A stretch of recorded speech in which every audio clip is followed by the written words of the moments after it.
Hello there, and welcome to the Sleepy Science Channel. Tonight, we are drifting into the strange story of rogue planets. These mysterious worlds move through space in total isolation, without a star or solar system to guide them. They may be frozen and massive, ancient or newly formed, and each one carries a mystery about how planets are born. A rogue planet can begin its life inside a young solar system, only to be thrown away by gravity. Another may form alone in a cloud of gas, never belonging to any star at all. Some may hold hidden heat deep inside. Some may have extreme geology seen nowhere else. And a few may even be home to the rare conditions required for life. These worlds are difficult to find, because most of them do not shine. Yet when one passes in front of distant starlight, or glows faintly with leftover heat, it gives us a brief clue that something is out there.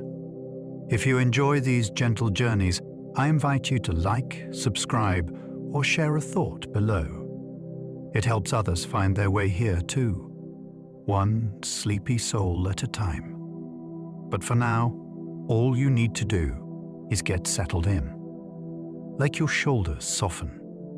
Let your breathing slow. And allow your mind to settle into stillness as we explore these wandering worlds together. Let's begin. Rogue planets are worlds that wander through space without any star.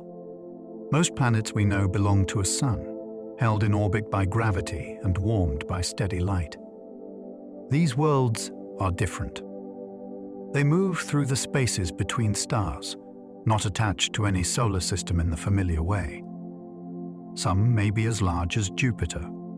Others may be closer to Earth in size, although smaller ones are far harder to find. To an observer standing on one, the sky would not show a bright daytime sun. It would be a permanent view of distant stars, with no sunrise to mark the turning of time. Their existence changes the way we think about planets, because it shows that a world does not need a star to exist as a planet. It can be born, shaped, frozen, heated from within, and carried through the galaxy on its own path. In the old picture, planets were members of families. These are the wanderers outside the household.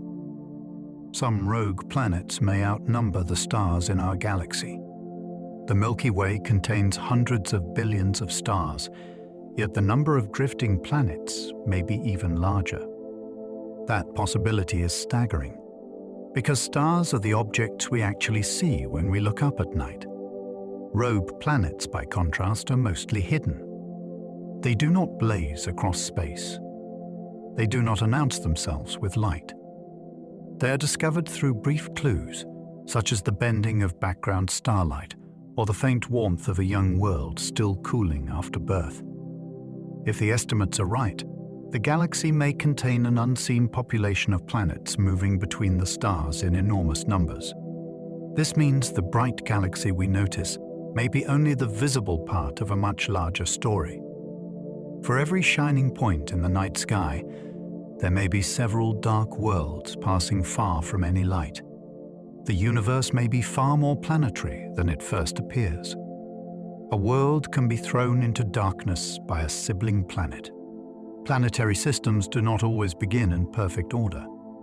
In their youth, they can be crowded, unstable places where growing worlds pull on one another with powerful gravity.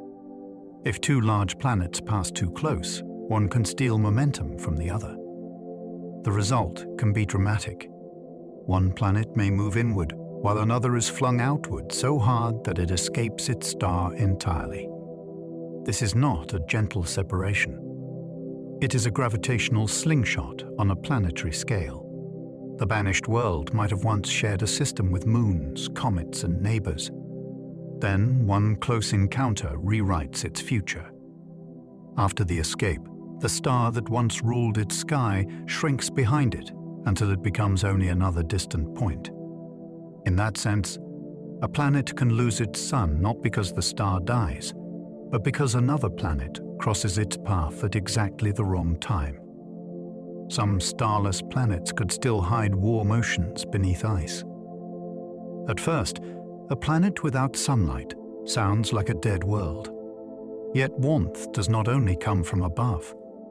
Deep inside a planet, radioactive elements can decay and release heat for immense stretches of time. Pressure can also help keep water liquid beneath a frozen crust. On Earth, oceans exist under the ice of Antarctica in smaller hidden lakes, and icy moons like Europa have shown scientists that liquid water can survive far from the sun when insulation and internal energy work.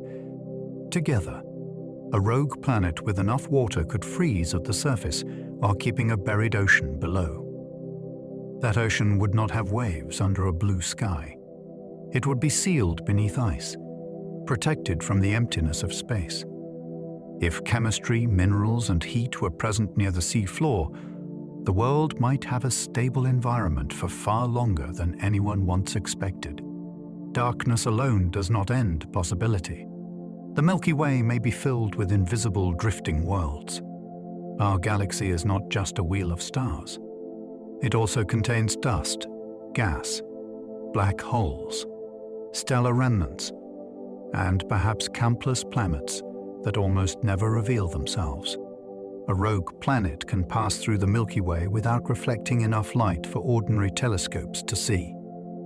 Unless it is young enough to glow in infrared or perfectly aligned with a distant star during a brief lensing event, it remains hidden. This makes the galaxy feel stranger.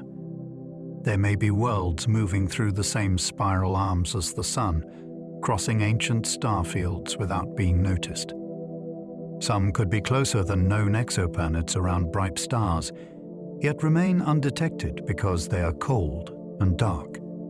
Astronomers are learning that visibility is not the same as presence.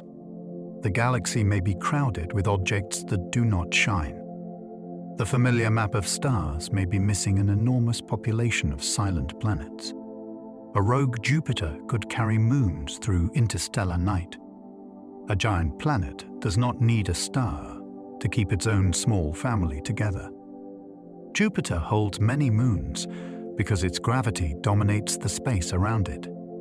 If a similar planet were ejected from its solar system, some moons could remain bound, continuing to circle their primary as the whole system moved through the galaxy. From one of those moons, the giant planet might loom overhead, not as a sun, but as a massive dark sphere with faint heat and auroras. The moons could experience regular eclipses, tidal forces, and internal stretching from their orbit. Those tides matter because they can create heat inside rocky or icy bodies. In our solar system, Jupiter's moon Io is intensely volcanic because of gravitational squeezing. A wandering giant with moons could therefore carry a little world of activity into interstellar space. It would be a solar system in miniature, cut loose from the starry shore. NASA telescopes can find planets without seeing their light.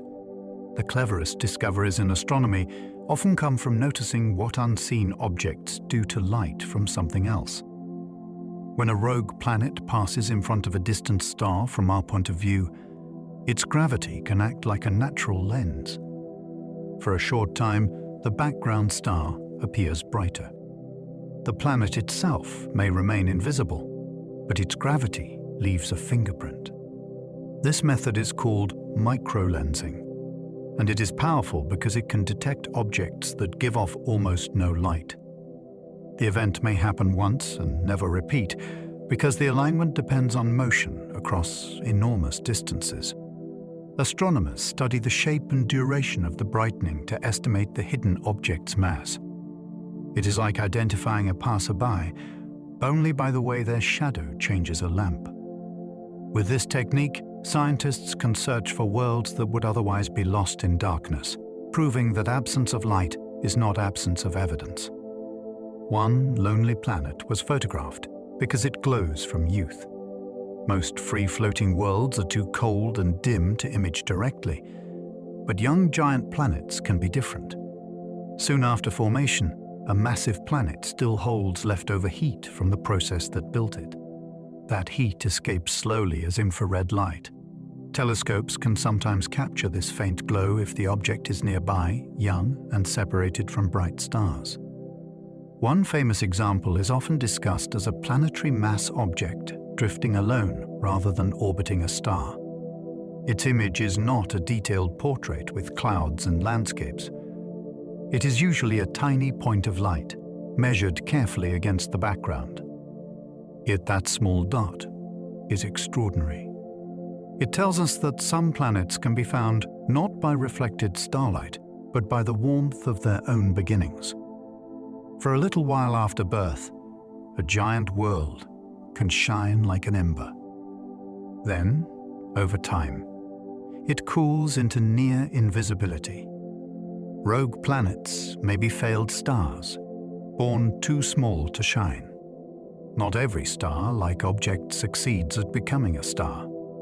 Stars form when clouds of gas collapse under gravity until pressure and temperature ignite nuclear fusion in their cores. If the forming object does not gather enough mass, that ignition never begins. Some free-floating bodies may have formed this way, more like tiny failed stars than planets thrown out of solar systems. They could emerge from collapsing gas clouds on their own, with no parent star involved. This creates a difficult question. Should such an object be called a planet because of its mass, or something else because of its origin? Astronomy does not always fit neat categories. There is a blurred boundary between giant planets, brown dwarfs, and the smallest star-like bodies. These wanderers sit right in that boundary zone. They remind us that nature often makes objects first, then leaves humans to argue over the names. Earth itself could be ejected if gravity ever turned violent. Our solar system is stable on human timescales, but gravity is still a force of motion and consequence. In theory, a major disturbance could change a planet's orbit enough to send it away from the Sun. The chance of this happening to Earth under present conditions is extraordinarily small, but the physics is real. A close pass by a massive object, a dramatic reshuffling of planets, or an encounter in a dense stellar environment could alter orbits in dangerous ways. Earth's comfortable path depends on balance.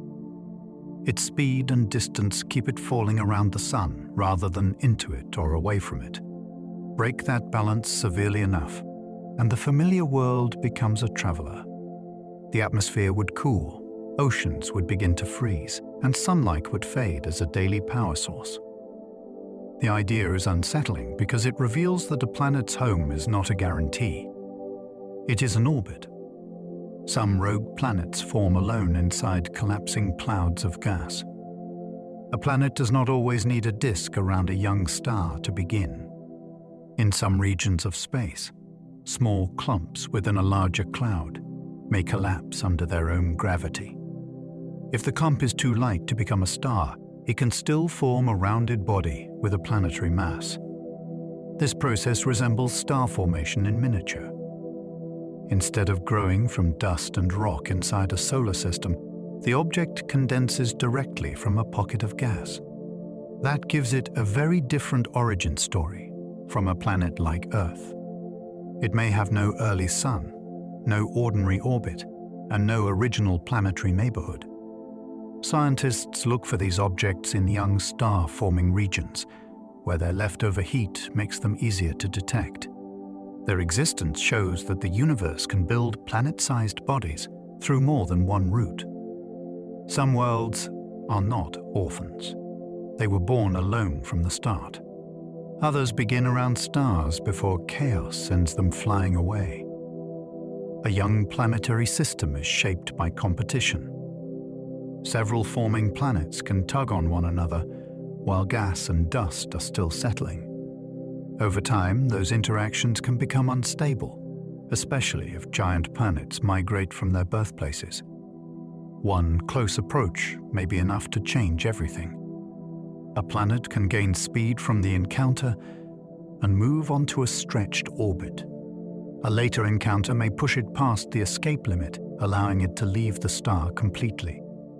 This pathway is important because it means some free-floating worlds may carry the chemical history of ordinary planetary systems.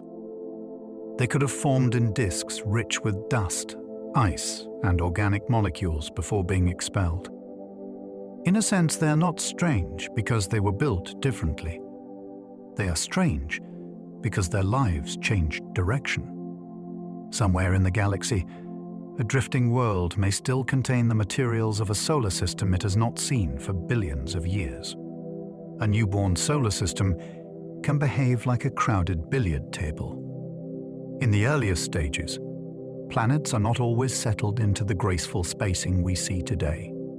Growing bodies share a disk of gas and dust, and their gravity changes the motion of everything nearby. Large objects can migrate, smaller ones can be scattered, and collisions can build or destroy young worlds. The comparison is not perfect because planets do not strike each other like solid balls at every encounter. Instead, gravity reaches across space before contact happens. It can curve paths, trade energy, and send objects onto new routes. Still, the result can look chaotic. A system that begins with many young planets may finish with fewer survivors. Some worlds crash into others. Some fall toward the star. Some are thrown outward so far that they never return. The calm architecture of mature planetary systems can hide a wild childhood. Rogue planets may be the pieces that left the table. Giant planets are the most likely worlds to get expelled. Large planets have the gravitational strength to disturb their neighbors, but they can also become victims of the same powerful interactions. When several massive worlds form in one system, their mutual pulls can become unstable over time. If their orbits cross or come too close, the gravitational exchange can be extreme. A giant planet may be pushed outward, while another moves inward, preserving the overall balance of energy. Because these worlds contain so much mass, their encounters can reshape an entire system. Simulations suggest that giant planets are often involved in the most dramatic ejection events. Once expelled, a gas giant may remain massive enough to hold heat longer than a small rocky planet. It may also keep some moons, rings, or atmospheric layers. This makes wandering giants especially important to study. They are not only lost planets. They are clues to the hidden violence that can decide which worlds stay near a star and which are cast away. Small rocky rogues may be almost impossible to detect directly. An Earth-sized world drifting between stars would be one of the hardest objects in astronomy to find. It would not shine by fusion like a star. It would not reflect much starlight if it was far from any star. After cooling for a long time, its surface would give off only a faint trace of heat. Even powerful telescopes would struggle to separate such a cold object from the darkness around it. Microlensing can reveal some small wanderers, but only when alignment is extremely lucky. The signal may be brief because a lower mass object bends light for less time. This means the population of rocky rogues could be far larger than our discoveries suggest. We are not measuring a complete census. We are catching rare hints. The hardest worlds to find may also be among the most interesting, because they could resemble familiar planets that were simply removed from the warmth of the star. A rogue planet can travel for billions of years alone. Once a planet escapes into interstellar space, there may be nothing nearby to stop it. Space is vast, and direct collisions between large bodies are incredibly rare. A wandering world can move around the galaxy for immense stretches of time, guided by the overall gravity of the Milky Way rather than by one local star. During that journey, its surface conditions can change slowly. A young giant may fade as it cools. A frozen rocky planet may become more stable as its outer layers settle into deep cold. Its path may carry it through spiral arms, near clusters, or across regions where stars are spread thinly. To us, billions of years feels like eternity. To the galaxy, it is part of ordinary motion. A single rogue planet could have begun its journey before complex life existed on Earth, and still be traveling today with no sign that its long exile is close to ending. Some drifting worlds may never have seen a sunrise. A world that forms without a star would have no first dawn. There would be no young sun rising over a horizon, no early daylight warming rock or cloud, and no natural cycle of morning and evening. Its surface would be shaped by internal heat, impacts, chemistry, and the background conditions of space. If it had an atmosphere, that atmosphere would not glow blue under a nearby star as Earth's does. If it had ice, the ice would not sparkle in sunlight. This is difficult to imagine because nearly every human experience of a planet is tied to the sun. Our clocks, seasons, weather, and food chains all depend on it. A world born alone would follow a different kind of history. Its beginning would not be marked by light. It would simply cool, contract, settle, and move through the galaxy beneath a sky where every bright point was distant and unreachable. A starless planet would have no days in the ordinary sense. Days are not just about rotation. They are about a rotating world turning toward and away from a nearby star. Without that bright reference, the familiar rhythm loses its meaning. A rogue planet could still spin. It might rotate quickly or slowly, depending on how it formed and what happened to it afterward. But there would be no sunrise, noon, sunset, or nightfall. A clock based on light would have nothing to measure. If the planet had weather, it would not be driven by the daily heating of one side and cooling of the other. Temperature patterns might depend more on internal warmth, atmospheric circulation, or tidal effects from moons. This makes such a world feel deeply alien. Time would still pass, and the planet would still turn, but the surface would not experience day as we understand it. The simple act of mourning is a gift from belonging to a star. Its sky could remain black even above frozen clouds. On Earth, clouds are bright because sunlight scatters through them. Remove the sun, and even a cloud-covered sky becomes something stranger. A rogue planet with an atmosphere might have layers of frozen mist, methane haze, nitrogen ice crystals, or other cold materials suspended above its surface. Yet without a nearby star, those clouds would not shine in the familiar way. They might be visible only by faint starlight, lightning, auroras, or glow from heat below. Standing there would not be like standing under a storm at night on Earth. It would be darker, more complete, and almost impossible for human eyes to navigate. The clouds could be thick overhead, but they would not brighten the world. This is one reason these planets challenge our instincts. We often think of an atmosphere as a sky. On a starless world, the atmosphere could be present, active, and layered, while still hiding in near total darkness. Heat from radioactive elements can warm a rogue planet from within. A planet carries more than the memory of its formation. It can also contain elements that release energy as they decay. Uranium, thorium, and potassium are examples known from Earth's interior. Their decay produces heat, which helps keep parts of our planet geologically active. On a rogue world, this internal power could become especially important because sunlight is absent. The amount of heat would depend on the planet's composition, size, age, and how well its outer layers trap energy. A small body may lose warmth quickly. A larger rocky world with insulating ice or a thick atmosphere could hold on to it longer. This heat might drive slow geology, keep pockets of liquid water stable, or maintain chemical reactions beneath the surface. It would not make the surface comfortable in the human sense, but deep below, it could create a hidden engine. Even without a star, a planet is not necessarily cold all the way down.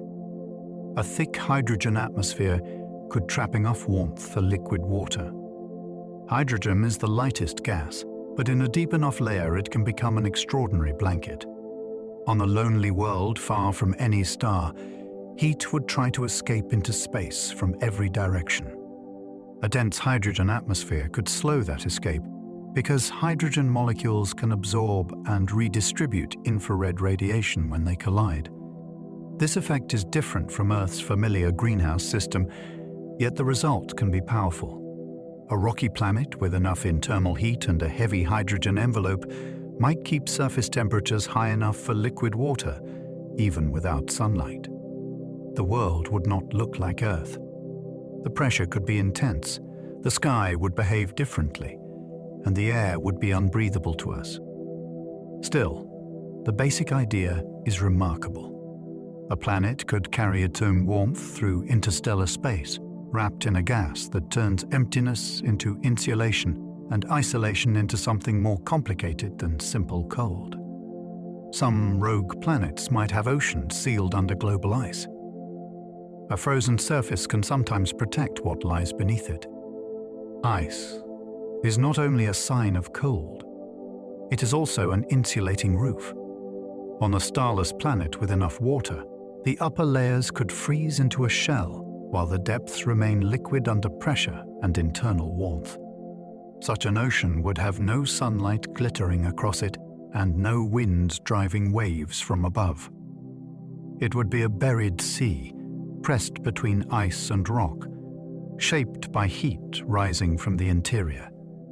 If the seafloor released minerals, those materials could feed chemical reactions in the water.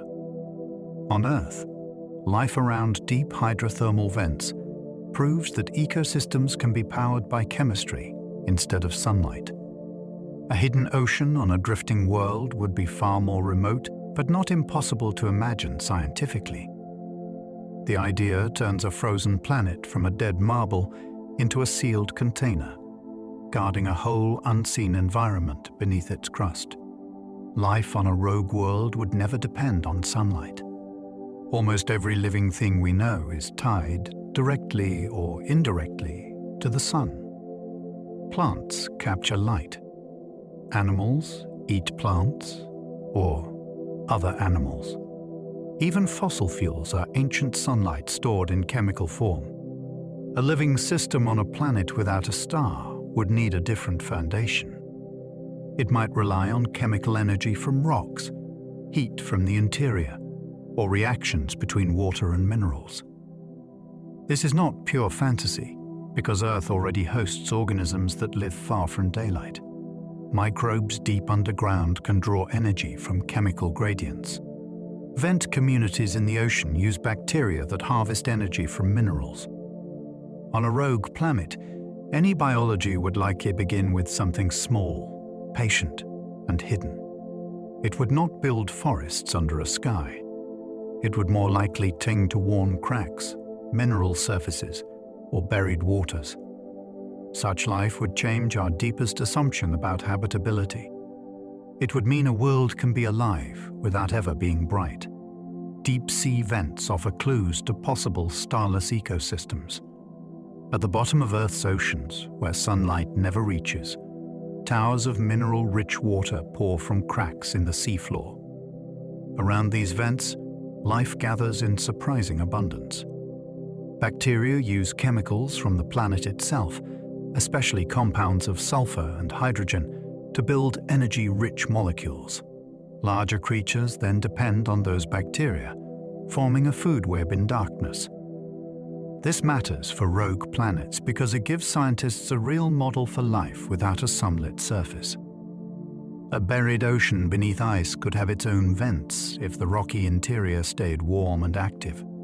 The water would carry dissolved minerals. The seafloor could provide chemical fuel.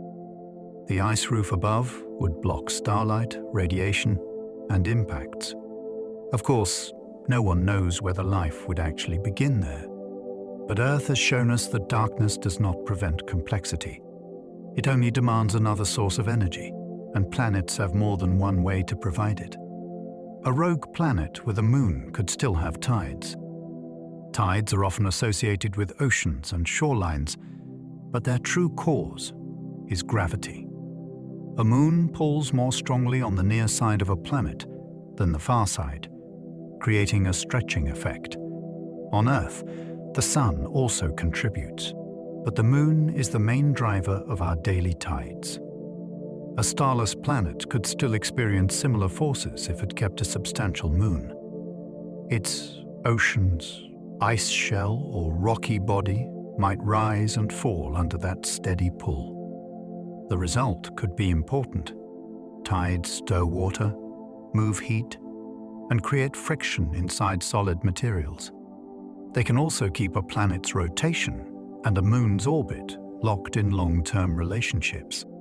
In interstellar space, where sunlight is absent, a moon could become more than a companion. It could be a source of motion, stress, and energy.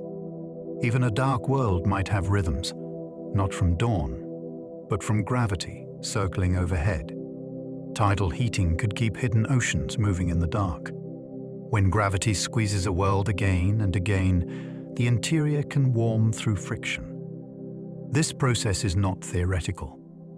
Jupiter's moon, Europa, is kept geologically interesting partly by tidal forces, and Io is the most volcanic world in the solar system because of relentless squeezing.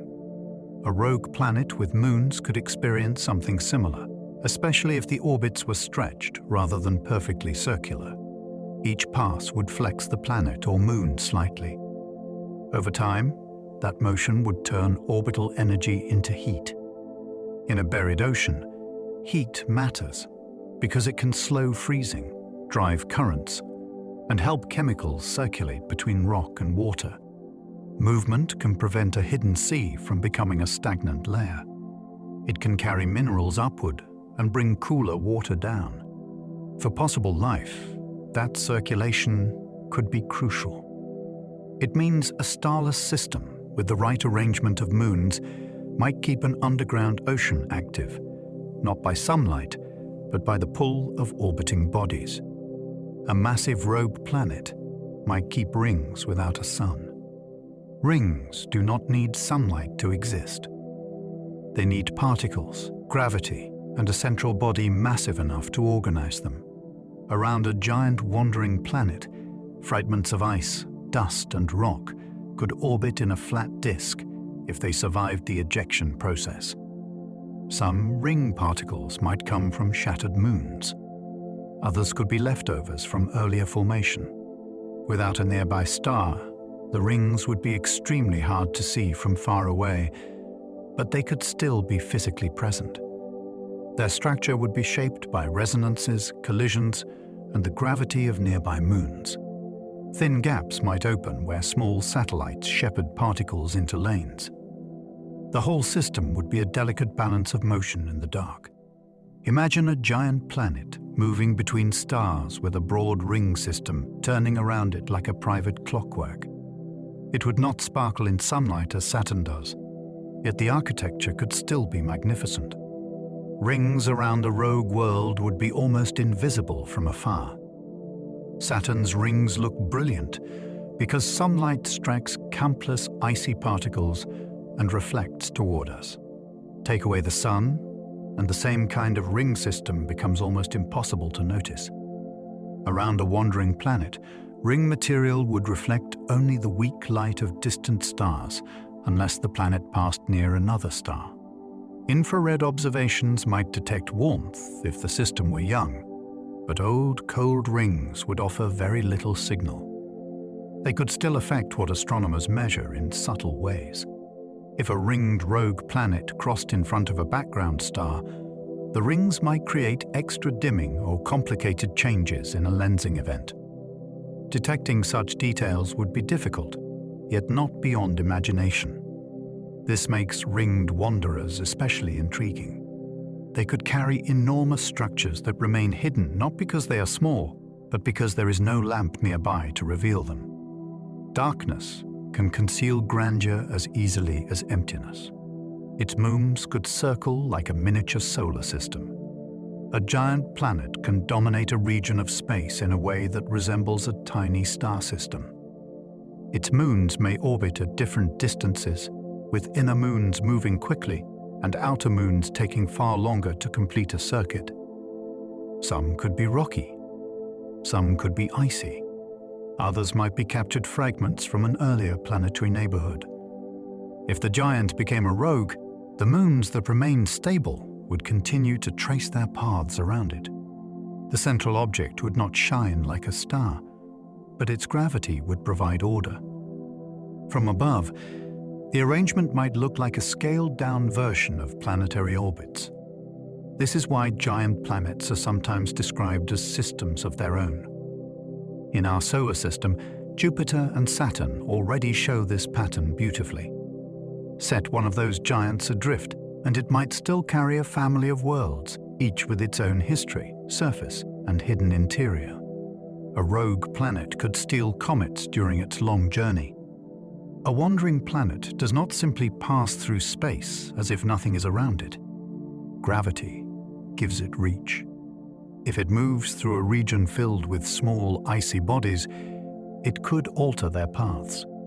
A slow and close encounter might allow the planet to capture a comet into a temporary orbit, especially if another gravitational interaction removes some of the comet's energy. Permanent capture is difficult, because space encounters often send objects away again. Yet even temporary captures could matter. A comet might loop around the planet for a time before escaping, colliding, or being torn apart into debris. Such encounters could deliver water ice, carbon compounds, and other frozen materials to a rogue world or its moons.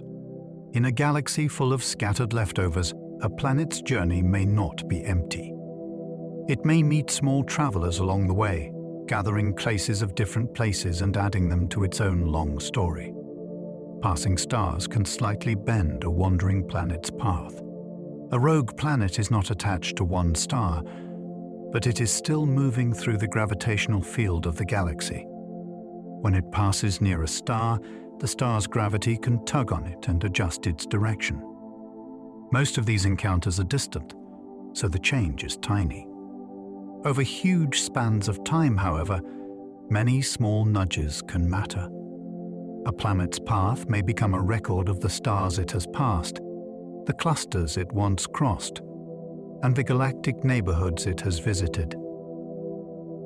A very close stellar encounter could do much more, perhaps accelerating the planet or pulling it into a wide orbit. That would be rare, but not impossible. The key idea is that freedom in space does not mean a straight and untouched road. Gravity is everywhere. Even without a sun of its own, a drifting planet is constantly responding to the invisible terrain made by stars, gas, and the Milky Way itself. Most rogue planets are probably too cold to glow visibly. Visible light usually requires a hot surface, reflected starlight, or some energetic process that produces brightness. Old rogue planets have none of these in any generous amount. After billions of years, a wandering rocky world would radiate mostly in very faint infrared wavelengths, far beyond what human eyes can see. A gas giant might hold heat longer, but even it would cool steadily with age. This is why the night between stars could be packed with planets and still look empty. The darkness is not proof that there are no worlds there. It is proof that cold objects are difficult to reveal. Astronomers must search for indirect signs, heat signatures, or gravitational effects. The situation is humbling. Human vision evolved under sunlight, so it is naturally biased toward bright things. The galaxy does not share that bias. Many of its objects may exist in a temperature range where they are real, massive, and almost completely unseen. Young rogue planets shine faintly with leftover heat from birth. When a giant planet forms, gravity pulls material inward and compresses it. That process releases energy, leaving the young world hot inside. Even after it separates from any star or forms alone, it can continue radiating that stored heat for a long time. To our eyes, it may look dark, but infrared telescopes can detect the warmth if the planet is close enough and young enough. This is a brief window in astronomical terms. The planet gradually cools and its glow fades into the background. While it lasts, though, the heat can reveal clouds, atmospheric chemistry, and approximate mass. It also helps distinguish young, free-floating planets in star-forming regions. These glowing wanderers are like recently forged metal cooling after leaving the fire. They do not need a sun to shine faintly. Their own formation gave them a temporary light, and that fading heat is one of the best clues astronomers have. Infrared telescopes can spot the warmth of newborn wanderers.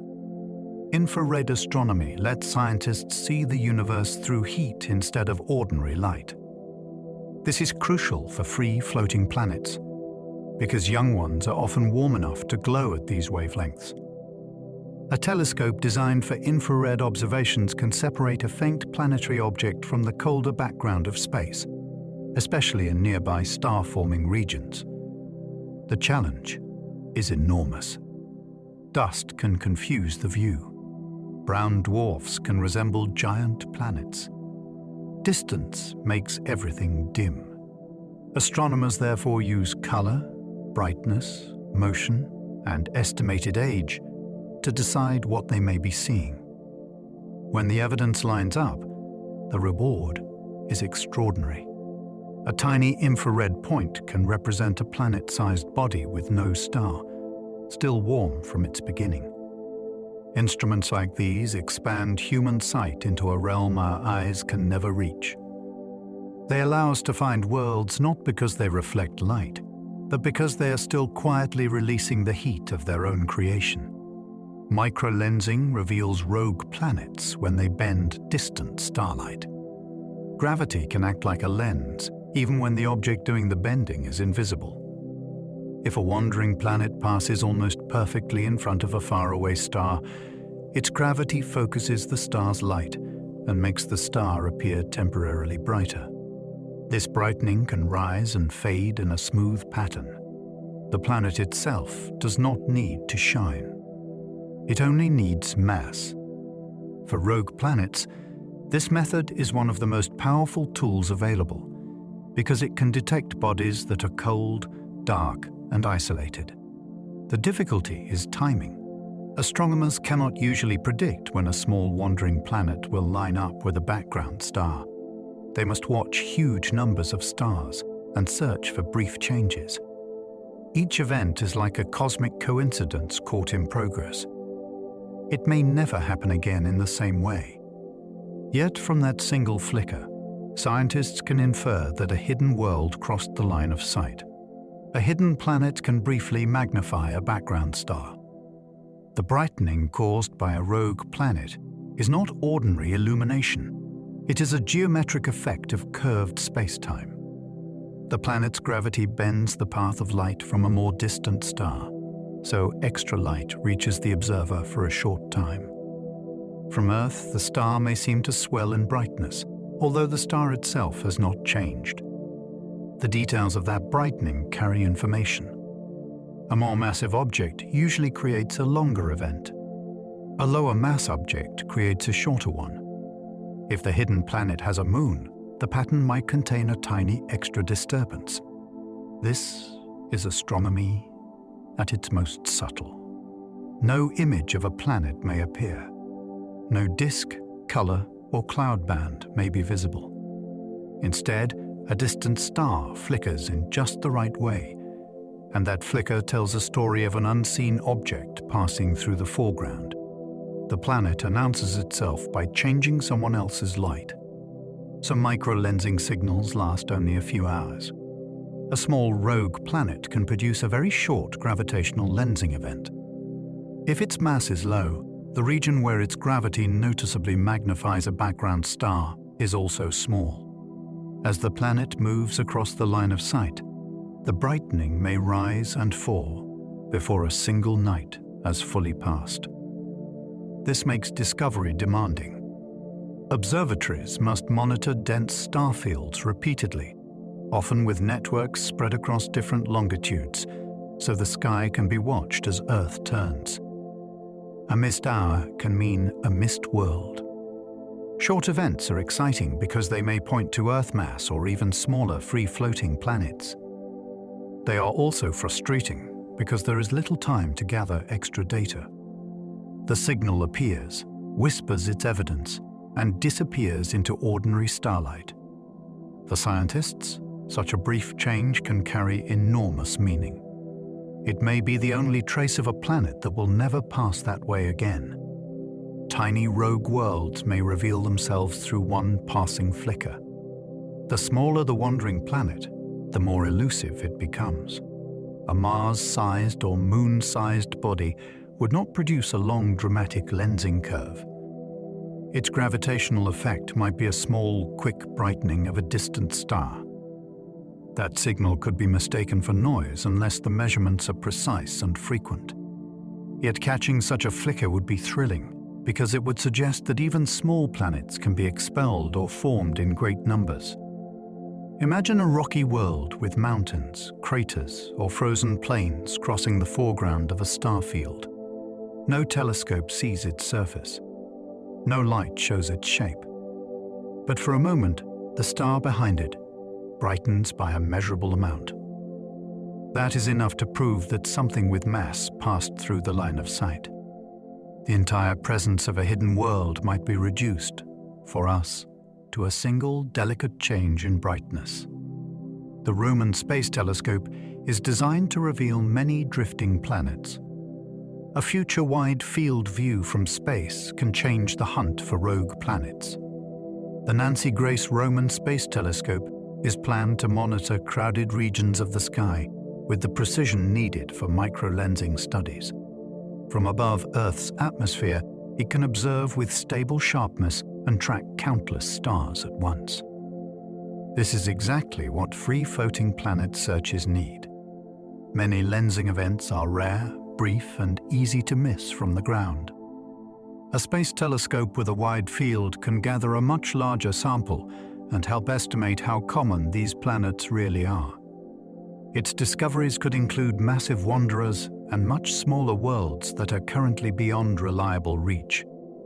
The mission is not simply about adding names to a list.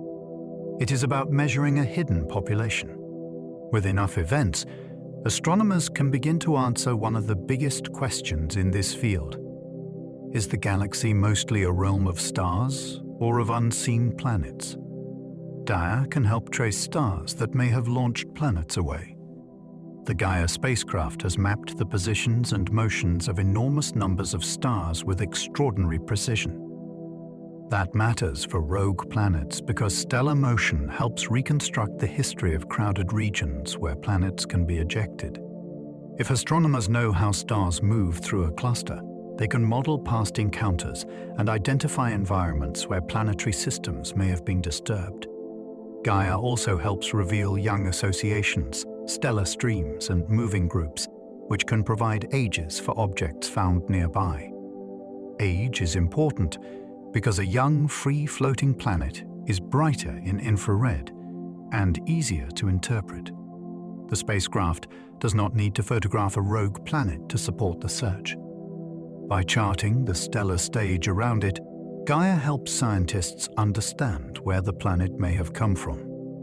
It is like mapping footprints around a mystery. The wanderer may be faint, but the motions of nearby stars can reveal the kind of place that set it loose.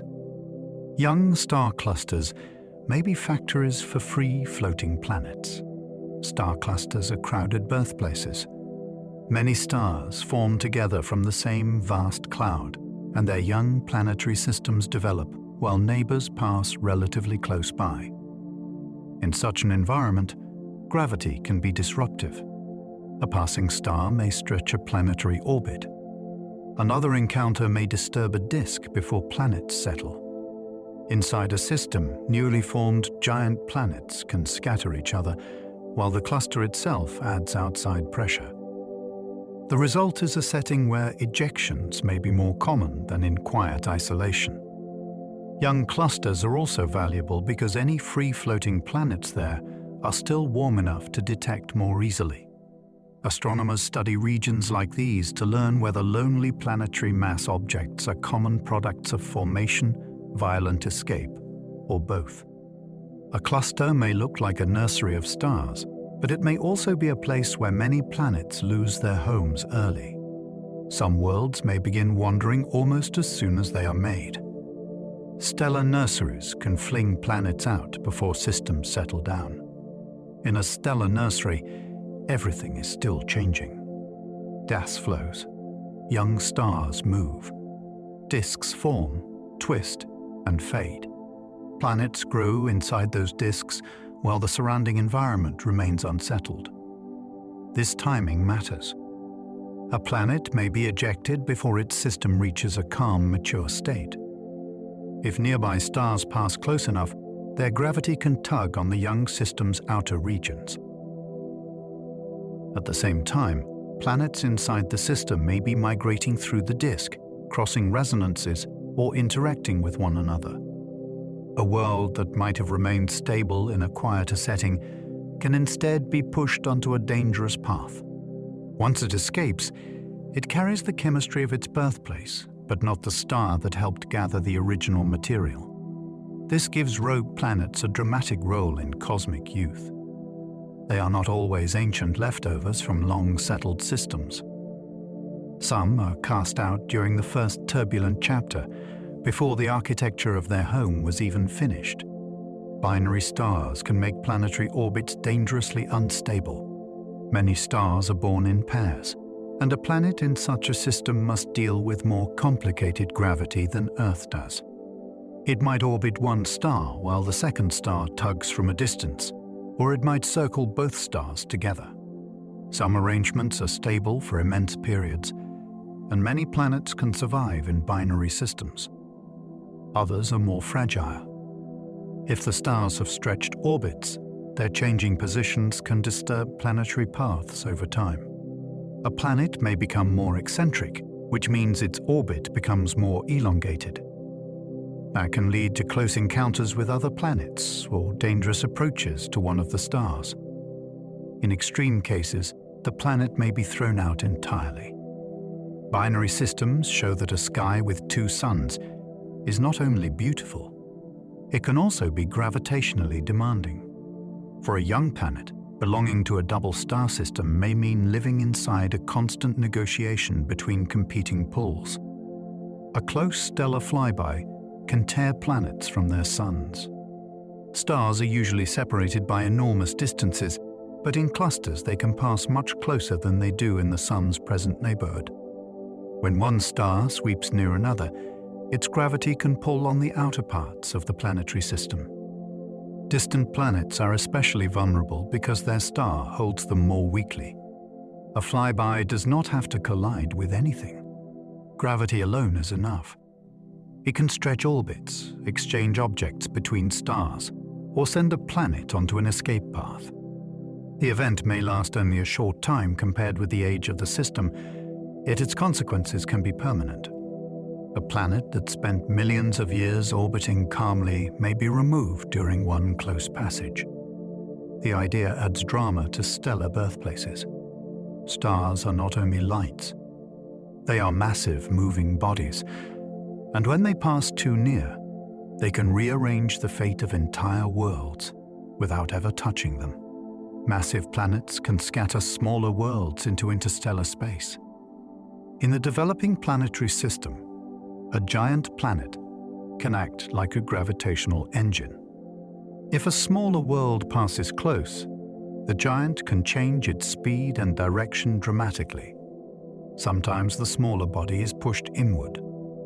Sometimes it is thrown outward. If the encounter gives it enough energy, it can leave the system entirely. This process is similar to the gravity-assist spacecraft use, but on a much larger and less controlled scale. A massive planet can clear neighborhoods, sculpt belts of debris, and decide which smaller worlds remain. The victims may be rocky planets, icy embryos, or objects that never finished growing. Some could become free-floating planets. Others might become smaller wandering bodies between stars. This scattering process helps explain why young systems may not keep every world they build. Planet formation is not only construction. It is selection. Some bodies survive in stable orbits, while others are launched into the galaxy by the giants beside them. Rogue planets may carry scars from violent planetary beginnings. A planet that has been ejected may not leave its birthplace unchanged. Before escape, it could experience close gravitational encounters, giant impacts, tidal stress, or heating from its early formation. These events might leave traces. A rocky surface could be heavily fractured. An atmosphere could be stripped or altered. A moon system might be reduced to only the most stable survivors. Internal layers could be mixed by collisions or sudden changes in rotation. We cannot yet read these scars on distant rogue planets in detail, but the principle is powerful. A lonely world's present state may preserve evidence of the chaos that sent it away. If future telescopes can measure atmospheres, temperatures, or rings around free-floating planets, scientists may infer their histories. The planet becomes a kind of witness. It cannot tell us directly what happened in its young system, but its composition and structure may carry the marks of violence from the moment its old life ended. Some may have formed around stars that no longer exist. Not every parent star survives in a familiar form. Massive stars can live fast and die in spectacular explosions. Sun-like stars eventually swell, shed outer layers, and become white dwarfs. Planets around these stars may be engulfed, disturbed, or released as the star loses mass. A free-floating planet found today could have begun around a star that has already changed beyond recognition. Its original sun might now be a compact remnant, a cooling white dwarf, or part of a cloud of expanding gas. In more extreme histories, the star may have exploded and left behind a neutron star or black hole. The planet's journey would then be a fossil of a vanished system. It may contain elements and ices shaped by a star that no longer shines as it once did. This possibility gives some rogue planets a haunting scientific importance. They may be survivors from solar systems whose central lights have already passed into another stage of cosmic life. A dying star can loosen its grip on distant planets. When a star loses mass near the end of its life, its gravitational hold weakens. Planets do not simply fall away at once, but their orbits can expand. The farther a planet already is, the more vulnerable it may become to outside influences. A distant giant or icy world could drift into a wider, looser path. Then a passing star, galactic tide, or interaction with another planet might finish the job and send it into interstellar space. This process is different from a violent early ejection. It can happen late, after a system has remained stable for billions of years. A planet may spend most of its life under one star, then become a wanderer, because that star changed with age. The story is a reminder that planetary systems are not permanent machines. They evolve with their stars. Even a world that survives the fiery expansion of a dying sun may still lose the gravity that once kept it home. Supernova explosions could launch worlds into deep galactic exile. A supernova is one of the most powerful events a planetary system can experience. When a massive star collapses and explodes, it can eject enormous amounts of material into space and dramatically change the gravitational center of the system. Any planets that survived the radiation and blast would suddenly find themselves orbiting a much altered remnant, or no longer bound at all. Some might be accelerated onto escape paths. Others could remain around neutron stars, as a few known planets do in strange and extreme systems. For the worlds that escape, the beginning of interstellar travel would be brutal. Their atmospheres might be stripped, their surfaces irradiated, and their orbits transformed by the loss of stellar mass. Yet if they endured, they would become travelers carrying evidence of one of the universe's most violent deaths. A rogue planet from such an event would not merely be homeless. It would be a survivor of stellar catastrophe. The first rogue planets may have appeared before our sun existed. The galaxy is far older than the solar system. Stars were forming, living, and dying long before Earth took shape. If planets formed around those early stars, then some of them could have been ejected billions of years before the sun was born. These ancient wanderers would have crossed the Milky Way through eras when the galaxy itself looked different. Spiral structure changed. Star formation rose and fell. Heavy elements became more common as generations of stars enriched space. A very old rogue planet might be chemically different from younger ones, because the material available at its birth contained fewer metals and less dust. It may have cooled for nearly the entire history of the galaxy, becoming extremely faint. The thought is astonishing. Somewhere in the darkness, a planet may be older than our sun by a vast span of time, carrying in its body the conditions of an earlier Milky Way that no human sky has ever seen. Ancient rogue planets could be older than Earth by billions of years. A world drifting alone today may have begun when the Milky Way was much younger. Earth formed about 4.5 billion years ago, but the galaxy had already been building stars and planets for many billions of years before that. If early planetary systems were unstable, some worlds could have been thrown out long before our solar system existed. Such a planet might have traveled through changing galactic neighborhoods while Earth was still only future dust. Its rocks, ices, and gases would belong to an older chemical age, when the ingredients available for planet building were not exactly the same as they are now. Over that time, its surface would have cooled deeply, and any remaining heat would have retreated underground. Finding such an object would be like discovering a preserved relic from an earlier chapter of planetary history. It would not simply be old. It would carry evidence from a time before our own world had a sky, ocean, or name. Metal-poor rogue planets may come from the early galaxy. In astronomy, metals means almost every element heavier than hydrogen and helium. The earliest generations of stars formed from simpler material, before stellar explosions had enriched the galaxy with carbon, oxygen, iron, and other planet-building ingredients. If planets formed in those ancient environments, they may have contained fewer heavy elements than worlds born later. A free, floating planet from that era could therefore be very different from Earth or Jupiter. It might have less rock, less dust-derived material, and a composition shaped by a younger Milky Way. This matters because chemistry controls what kinds of planets can form. It influences cores, atmospheres, clouds, and the possibility of water-rich layers.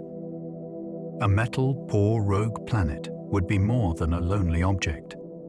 It would be a chemical time capsule. By studying such bodies, astronomers could learn whether planet formation began early and how creative nature could be when the galaxy had fewer ingredients to work with.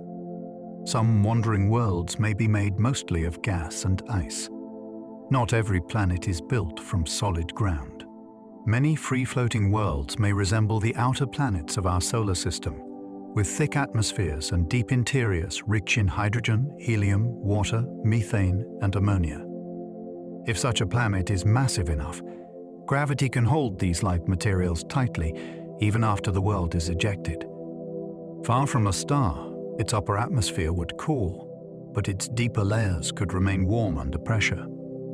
The transition from gas to fluid inside a giant planet is gradual and strange. There may be no clear surface to stand on, only increasing density as the atmosphere thickens downward. Ices in planetary science do not always mean frozen blocks.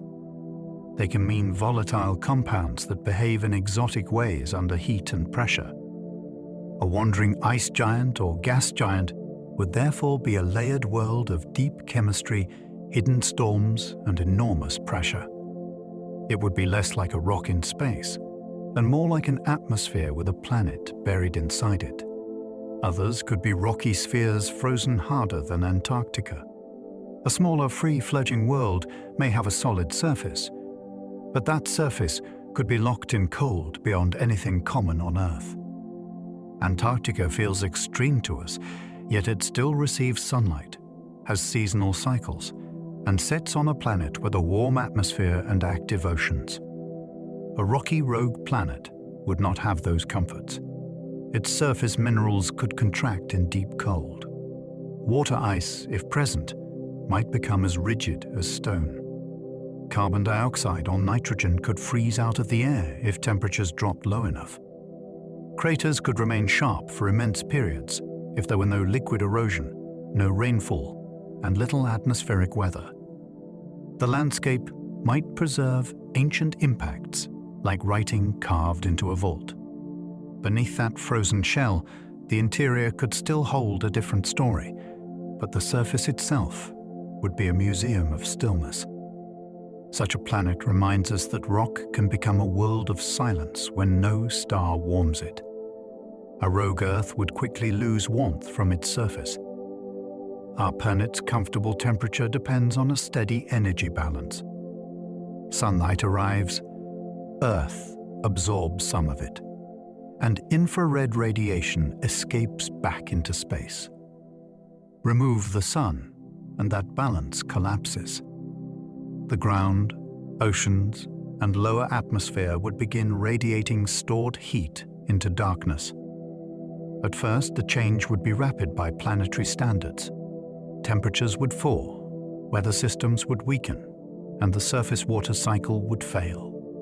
Snow and ice would spread as the atmosphere cooled from below. The deep interior would not freeze because Earth contains radioactive heat and leftover formation energy, but that heat reaches the surface slowly. The biosphere we know would be devastated because photosynthesis would stop across the surface. Yet the planet itself would not vanish. It would become a dark version of Earth, still massive, still layered, and still warm inside. The thought is powerful because it shows how thin our habitability really is. Sunlight is not decoration. It is the surface engine. Its oceans might freeze downward while pressure keeps depths liquid. If an Earth-like world lost its star, the surface of the oceans would be among the first places to transform. Ice would form at the top because the heat escapes upward into space. As the cold continued, that ice shell would thicken downward. But water behaves in ways that make the final result more complicated than a single frozen block. Ice can insulate the liquid below, slowing further heat loss. Pressure also affects freezing conditions, especially in deep layers. With enough ocean depth and enough internal heat rising from the planet, liquid water might persist below a global ice cover. The surface would look lifeless and sealed, but the deepest water could remain in contact with rock. That contact matters because minerals can enter the water and fuel chemistry. The ocean would no longer belong to weather or sunlight. It would become a hidden interior environment, less like a sea under the sky and more like a buried planetary organ. A thick atmosphere could delay freezing for millions of years. Air is not just something above a surface. It is part of a planet's thermal machinery. A dense atmosphere can store heat, move it around, and slow how quickly a world cools.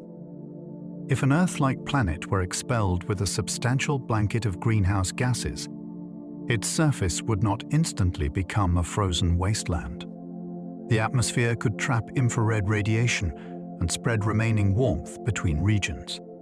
Oceans would still lose heat over time, but the process might unfold more slowly than simple imagination suggests. The exact timescale would depend on pressure, composition, clouds, and how much heat the oceans had stored before ejection.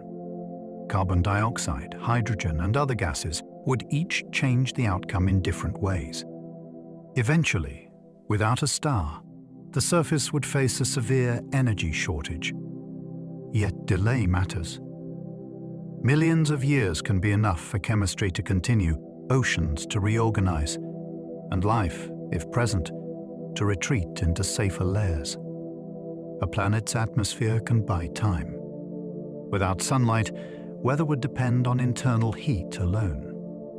Weather on Earth is driven mainly by uneven solar heating. Warm air rises, cold air sinks, winds flow, clouds form, and storms gather energy from temperature differences. On a starless planet, that engine would be missing. Any active weather would need another power source. Heat rising from the interior could warm the lower atmosphere or melt materials at the surface, creating local circulation. Volcanic regions might produce plumes. Geysers or cryovolcanic vents could release vapor that later freezes and falls. If the atmosphere were thick, even weak internal heating might produce slow currents over time. The result would not resemble Earth's familiar weather. There would be no sunny side, no seasonal storm tracks caused by changing sunlight, and no day-night cycle to stir the air. Instead, weather would be tied to geology, pressure, and the planet's own cooling body. A rogue planet's atmosphere could still move, but it would breathe from below rather than dance to a star above. Some rogue planets may have frozen air lying on their surfaces. Air feels weightless to us because it surrounds us as gas.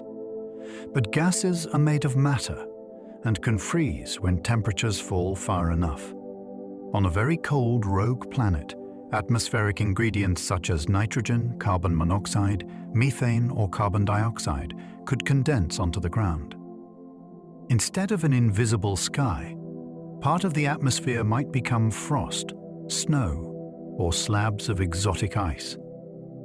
The planet could slowly lose its air to the surface as temperatures drop, leaving only a thin remnant above. In some places, pressure changes or geothermal warmth might release gas again, creating temporary hazes or local winds. This would be a world where the boundary between weather and geology becomes blurred. What we think of as air could behave like a surface material. Footprints, if anyone could make them, might press into frozen gases rather than ordinary snow. Such conditions show how deeply environment changes matter. The same nitrogen that fills our lungs can become a mineral-like layer in colder places. Nitrogen and oxygen could fall as snow on colder worlds. On Earth, these gases remain comfortably in the atmosphere because our temperatures are high enough for them to stay gaseous. On a much colder rogue planet, they could condense and fall from the sky. Nitrogen snow is not just a fantasy. Pluto, which is distant but still sunlit, has nitrogen ice on its surface. A starless world could push such chemistry even further. Oxygen could also freeze under extreme cold, forming pale, solid deposits or contributing to strange frost layers. The result would be unsettlingly familiar and completely alien at once. There could be snowfall, but not made of water. There could be drifts, but made from substances that are breathable gases on Earth. This kind of precipitation depends on temperature, pressure, and atmospheric composition, so not every rogue planet would experience it. Still, the possibility is remarkable. A planet can have a winter so deep that the sky itself settles onto the ground, turning air into landscape. Methane clouds might drift above some lonely giant planets. Cold giant planets can host atmospheres where methane becomes an important cloud-forming ingredient. In our own solar system, Uranus and Neptune show how methane can shape color and atmospheric behavior. On a free-floating giant with low upper atmospheric temperatures, methane could condense into clouds or hazes at certain pressures. These layers might move around the planet under winds driven by internal heat escaping from below. Without sunlight, the chemistry would differ from sunlit worlds, because ultraviolet radiation helps drive many atmospheric reactions. Yet cosmic rays and internal heat could still influence the upper atmosphere. The planet might have belts, storms, and cloud decks that no human eye could see directly without infrared instruments. Methane is especially interesting because it links planetary weather to chemistry associated with carbon and hydrogen. On a lonely giant planet, those clouds would not be decorative. They would be visible signs of temperature, circulation, and atmospheric depth, written in vapor above a world without dawn. Auroras could glow if a rogue planet has a magnetic field. Auroras are not only caused by solar wind. They can also arise when charged particles interact with a magnetic field and are guided into an atmosphere. A rogue planet with a strong magnetosphere might collect particles from the interstellar medium, from radiation belts, or from volcanic moons that feed charged material into space. When those particles spiral along magnetic field lines and strike the upper atmosphere, they can produce glowing emissions. Jupiter provides a useful comparison because its auroras are powered partly by interactions with its moon Io, as well as the Sun. A wandering giant with moons could therefore light its polar regions even without a nearby star. These auroras might shine in visible wavelengths, ultraviolet or infrared, depending on atmospheric chemistry. For an otherwise dark planet, such glow would be extraordinary. It would not be daylight. It would be physics made visible, a sign that the world carries an invisible shield and an active electrical environment. A strong magnetosphere could protect moons from cosmic particles. Space between stars contains energetic particles that can damage surface chemistry and break apart molecules. A moon traveling with a rogue planet would be exposed unless something shielded it. If the planet had a powerful magnetic field, it could carve out a protected bubble around itself and some of its satellites. This magnetosphere would deflect many charged particles, although not all radiation would be stopped. Protection would depend on the moon's distance, the strength of the field, and the energy of incoming particles. The same magnetic environment could also create hazards, because trapped particles can form radiation belts. Jupiter shows this double nature clearly. Its magnetosphere is enormous, but some regions around it are extremely harsh. For possible habitats, the details matter. A moon buried under ice would already have shielding from its crust, but a magnetic bubble could add another layer of defense.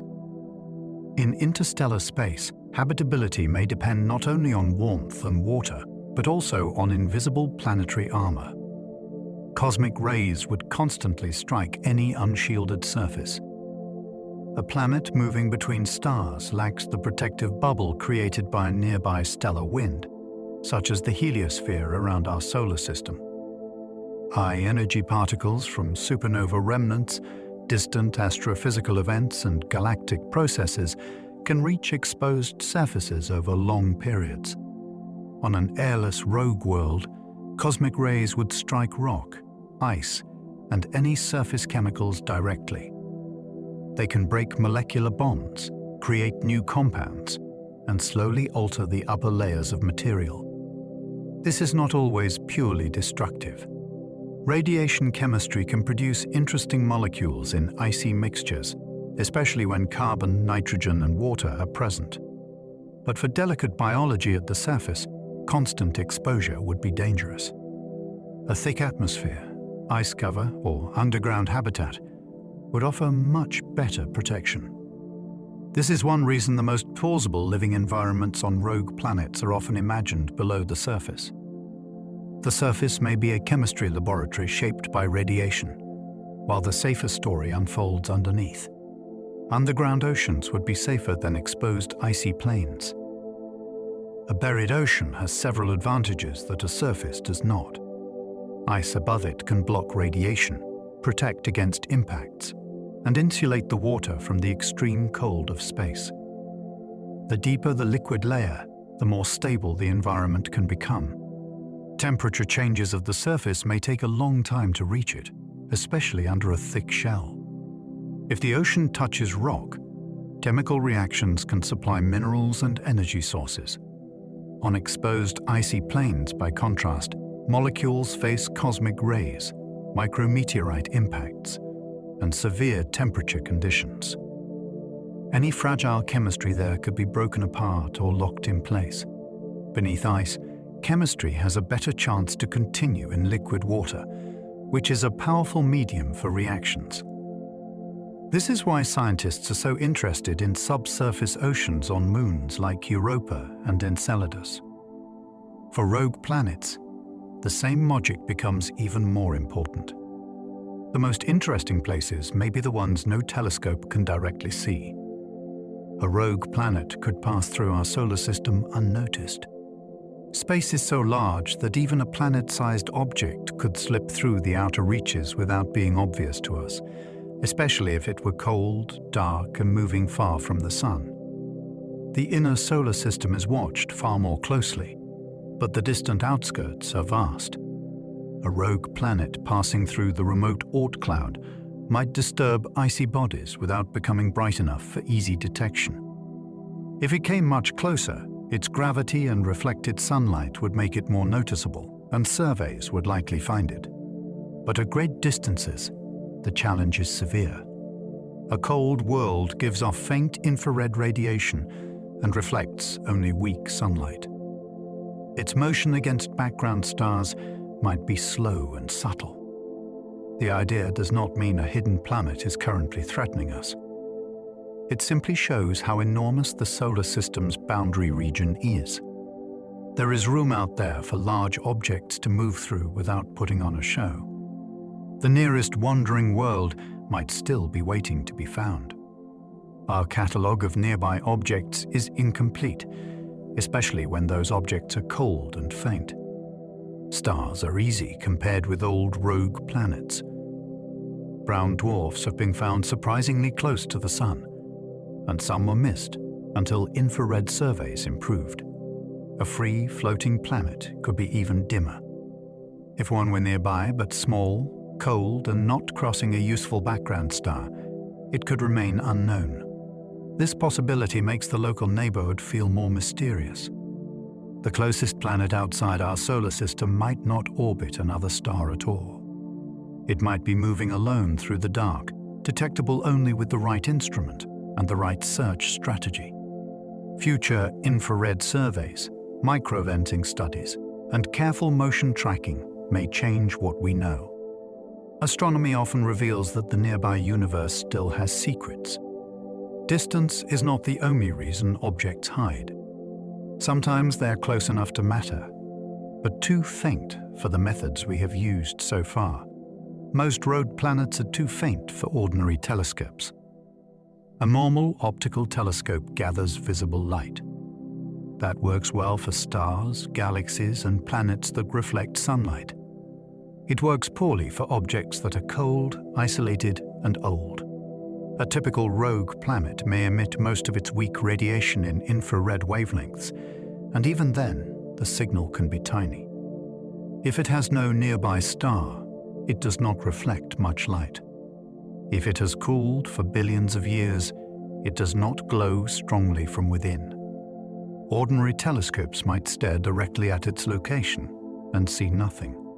Specialized instruments, long exposures, space-based observatories, and clever indirect methods are needed. This is why the search for free-floating planets is not simply a matter of looking harder through a backyard telescope.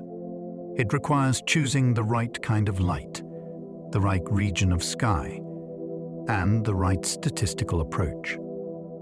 These planets hide because their nature places them outside the range our eyes find intuitive. Their darkness makes them some of astronomy's hardest targets. Many astronomical objects announce themselves loudly. Stars blaze, pulsars flash, galaxies spread across the sky in billions of points of light. Free-floating planets usually do the opposite. They offer little brightness, no predictable orbit around a star, and few repeated signals. Their darkness removes the easiest clues. An exoplanet around a star can be found when it dims the star during transit, or when its gravity tugs the star back and forth. A rogue planet has no parent star to betray it in those ways. Astronomers must rely on fleeting lensing events, faint infrared glow, or membership in young clusters where age can be estimated. Each method has limitations. Some find only certain masses. Some work best for young objects. Some catch only rare alignments. This makes every confirmed candidate valuable. It is not just another dot in a catalogue. It is a victory over the problem of finding something that almost perfectly refuses to shine. Each discovery hints at a larger, unseen population. Astronomers rarely assume that the few objects detected are all that exist. Every discovery must be corrected for what the search method can and cannot see. If a survey finds a small number of free-floating planets, scientists ask how many similar objects were probably missed because they were too faint, too cold, too small, or not in the observed part of the sky. This is how a handful of detections can imply a vast hidden population. The reasoning is careful, because selection effects can mislead. A telescope may favor young giant planets and ignore old rocky ones. Microlensing may catch brief alignments, but reveal little afterward. Even so, the pattern is exciting. Every candidate is like a visible tip of something deeper. It suggests that planetary systems may produce more worlds than they keep, and that star-forming regions may build planet-mass objects in abundance. One discovered wanderer is a single object. Statistically, it may also be a doorway. The first candidates were mistaken for dim failed stars. When astronomers began finding extremely faint objects in young clusters and nearby regions, it was not always clear what they were. Some looked like very low-mass brown dwarfs. Others appeared light enough to fall into a planetary mass range. The problem was not just brightness. Young objects can glow more than old ones, which makes mass estimates depend strongly on age and models of cooling. A faint point of infrared light could therefore be interpreted in more than one way. Was it a tiny star that never ignited properly, a brown dwarf, or a planet-mass body without a star? Early candidates forced scientists to refine their language and methods. They showed that the bottom end of star formation overlaps with the upper end of planet classification. This confusion was productive. It revealed a continuum of objects that nature makes easily, even if human categories struggle. The mystery began with dim points that refused to fit simple labels. Brown dwarfs blur the boundary between planets and stars.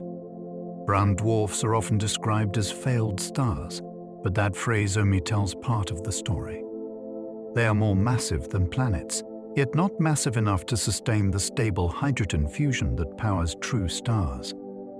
Some can briefly fuse deuterium, which creates one traditional dividing line between brown dwarfs and planets. But nature does not always respect that boundary cleanly. A massive planet and a low-mass brown dwarf can have similar sizes, temperatures, and atmospheres, especially when young. Formation history becomes important. Did the object collapse from a cloud like a star, or build inside a disk like a planet? Sometimes the answer is not easy to know. For rogue planets, brown dwarfs create a classification challenge. A free, floating object may have a planetary mass, but if it formed like a star, what should we call it? These bodies turn astronomy into both measurement and interpretation. They reveal that categories are maps, not the territory itself. Some objects are called planets, only because they seem too light. Mass is one of the easiest properties to discuss, but it is not always the deepest clue.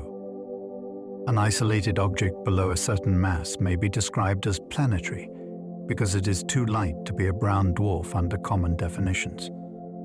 Yet that does not prove it formed like a planet inside a disk. It might have collapsed directly from gas, like a very small stellar object. This creates a strange situation. Two bodies with similar masses could receive similar labels even if their birth stories were completely different. Astronomers use temperature, luminosity, age, spectra, and environment to improve the picture, but uncertainty remains. The label planet can therefore carry an assumption that may not be fully proven. This is especially true for free floaters because there is no parent star to provide context. These objects invite humility. Sometimes science knows an object's mass before it knows its biography, and the biography may be what matters most. Astronomers still debate where planets end and brown dwarfs begin.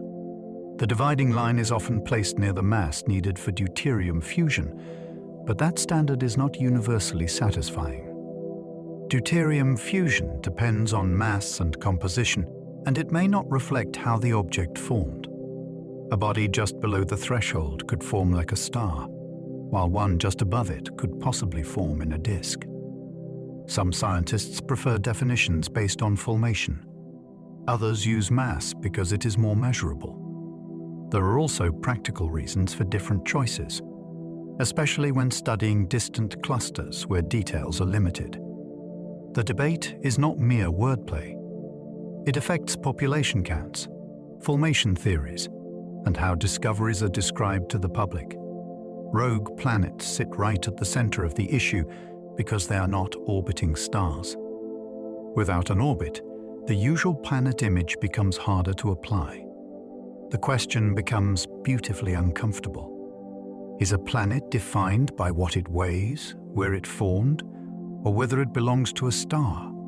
Mass alone cannot always explain how a drifting world formed. A planet-sized body could have more than one origin. It might have grown in a disk around a young star, then escaped. It might have formed from the collapse of a small gas clump. It might even be the remnant of a more complex interaction in a crowded cluster. If all we know is mass, these possibilities can look similar. Composition can help because disk-formed planets may carry different chemical patterns than objects born directly from gas. Age and location also matter. A free-floating object inside a young star-forming region may have formed there, while another, moving at high speed, could have been ejected. But the evidence is often incomplete. This is why scientists build models and compare many objects rather than relying on a single measurement. A drifting world is not only a mass moving through space. It has a past. To understand it, astronomers must reconstruct a story from faint light, motion, and context. A planet's birthplace may matter as much as its size. Size tells us something important, but origin tells us what kind of cosmic process made the object. A Jupiter-mass body born in a disk around a star belongs to the story of planet formation. A similar mass body born directly from a collapsing cloud belongs closer to the story of star formation. Both may drift alone later, and both may look alike from far away. Yet their birthplaces shape their chemistry, structure, and early evolution. In a disk, solid grains can gather into cores, ices can condense at certain distances, and nearby planets can influence growth. In a cloud fragment, the object may collapse more uniformly, with a different starting mixture. This distinction matters because rogue planets are used to test how common different formation pathways are. If many were ejected from systems, young solar systems may be more violent than we thought. If many formed alone, nature may build planet mass bodies directly and often. Some free floaters sit in young clusters like scattered embers, Young clusters are among the best places to search for isolated planetary mass objects because age works in our favor. A newly formed giant planet or low-mass object still glows in infrared from internal heat. In a cluster, many objects share a broadly similar age and distance, which helps astronomers estimate masses from brightness and temperature. When surveys reveal faint points spread among newborn stars, some may be free-floating worlds. They do not orbit the bright cluster members in any obvious way. Instead, they appear as part of the same young population, scattered through the region. The image is scientifically rich. Stars blaze at different masses, brown dwarfs glow more dimly, and below them may sit objects with masses like giant planets. A cluster becomes a laboratory for the entire low-mass end of formation. Those faint bodies are not leftovers in the background. They may be the smallest products of the same great stellar nursery. The Orion Nebula has revealed many lonely planetary candidates. Orion is one of the most famous star-forming regions in the sky, and it has become an important hunting ground for planetary mass objects. The region is young, active, and close enough for detailed study by modern telescopes. In such a place, faint infrared sources can be examined to estimate their temperatures and possible masses. Some appear too light to be stars, and some fall into the range associated with giant planets. Because the region is full of dust, gas, and bright young stars, interpreting the observations takes great care. Background objects, brown dwarfs, and uncertain ages can complicate the picture. Even with those challenges, Orion has shown that lonely planetary candidates may not be rare in stellar nurseries. This is fitting, because Orion is already a symbol of cosmic birth. Within its glowing gas, stars are forming, disks are evolving, and some small worlds or world-like bodies may already be standing apart from any sun. JWST has seen paired objects drifting without parent stars. The James Webb Space Telescope has added a remarkable twist to the story of free-floating planetary mass objects.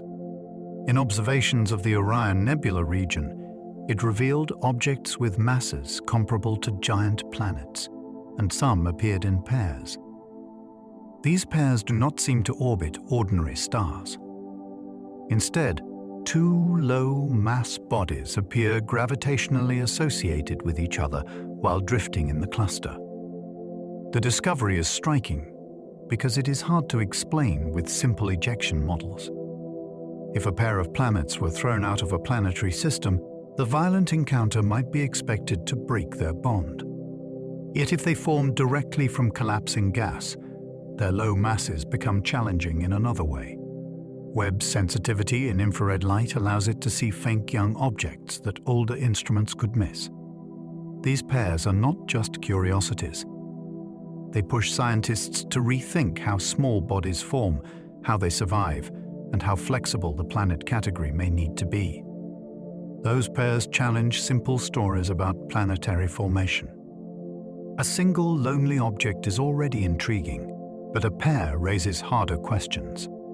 If two planetary mass bodies are bound together, they must either have formed as a pair or survived a dramatic escape together. Both options are difficult. Formation by direct collapse usually works best for larger masses, so producing very small pairs tests the lower limit of that process. Ejection from a star system can create free-floating planets, but violent scattering tends to separate loosely bound companions. The existence of paired objects suggests that the universe may use pathways our models have not fully captured. Perhaps some form in small fragments of turbulent gas. Perhaps some are born in disks and later removed under gentler conditions than expected. Perhaps more than one pathway contributes. The important point is that these discoveries make the field more interesting, not less certain. They show that planets are not merely objects in neat orbits. Some may be born into relationships that survive without any star at all. A planet pair can orbit itself while roaming the galaxy. Two free-floating worlds can, in principle, remain bound to each other while neither one belongs to a star. Instead of circling a sun, they circle a shared center of mass between them. If one body is much heavier, that center may sit closer to the larger world. If their masses are similar, the point can lie between them in open space. Together, the pair would drift through the galaxy as a tiny gravitational partnership. This is fascinating because it separates the idea of orbit from the idea of starlight. An orbit only needs gravity and motion. It does not need a sun at the center. Such a pair would have no seasons created by a parent star, but each body would still see the other rise, set, and return. Their mutual pull could shape tides, rotation, and internal heat. In the deepest darkness between stars, there may be worlds that are not alone, because they carry their companion with them. Gravity can bind two small worlds to each other. A partnership between two low-mass objects may seem fragile, but gravity can be patient when the conditions are right. If two bodies fall near each other with slow relative motion, they can become a bound pair rather than flying apart. They do not need to touch. They only need enough mutual attraction to keep their paths curved around one another. The wider the separation, the easier it is for outside forces to disturb the pair. The closer the orbit, the more tightly the system can survive. This kind of arrangement is familiar in the outer solar system, where some small icy bodies have companions. The rogue planet version is more dramatic because there is no larger star controlling the scene. The two bodies make their own small system. It is a reminder that gravity works at every scale. It builds galaxies, holds moons, shapes rings, and can keep two wandering worlds linked across the dark. Such pairs may form like stars instead of ordinary planets. When stars are born, clouds of gas can fragment into more than one collapsing center. This is why binary stars are so common. A similar process, scaled down to much lower masses, might produce paired objects that look planet-sized, but were born more like tiny stellar systems. This possibility is important because it changes the meaning of the pair. If the bodies formed directly from gas, they were not planets thrown out of the disk. They were small products of cloud collapse. Their masses may sit in the planetary range, but their origin would belong to another story. That is why paired free-floating objects are so provocative. They ask whether planet-sized bodies can form through a star-like pathway more easily than expected. They also show how labels can become slippery. A world can look like a planet, move like a planet, and still have a birth history that resembles the making of stars. Rogue planets teach us that solar systems are not always orderly. Textbook diagrams often show planets in neat paths, spaced calmly around a star. Real planetary systems can be much messier. Worlds migrate through disks, tug on neighbors, collide with debris, and sometimes shift into unstable arrangements after millions of years of apparent calm. Rogue planets are evidence that some systems do not keep everything they make. The finished architecture we observe may be the survivor's version of a more crowded beginning. This changes how we see our own solar system too. Its present stability does not mean its youth was simple. The positions of giant planets, the battered surfaces of moons, and the small bodies at the edges all point to a history of movement and disruption. Free-floating planets extend that story into the galaxy. They are the missing pieces, the bodies no longer parked around their birth stars. Their existence tells us that planet formation is not just construction. It is also loss, escape, and rearrangement. They reveal the violence hidden inside planetary birthplaces. A young planetary system can look peaceful from a distance, especially when seen as a glowing disk around a newborn star. Inside, however, gravity is doing hard work.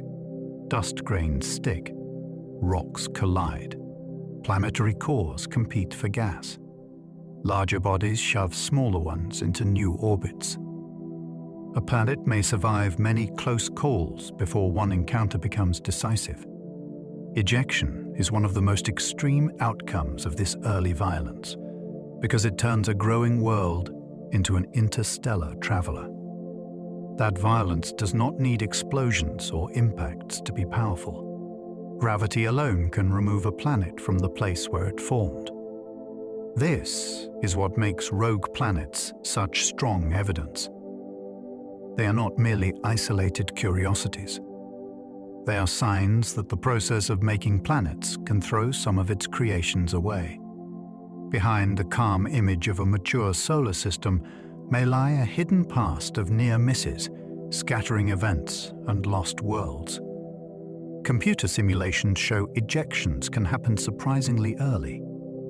Scientists can model young planetary systems by giving virtual planets masses, distances, and starting orbits, then letting gravity run the story forward. These simulations often show that instability does not always wait for old age.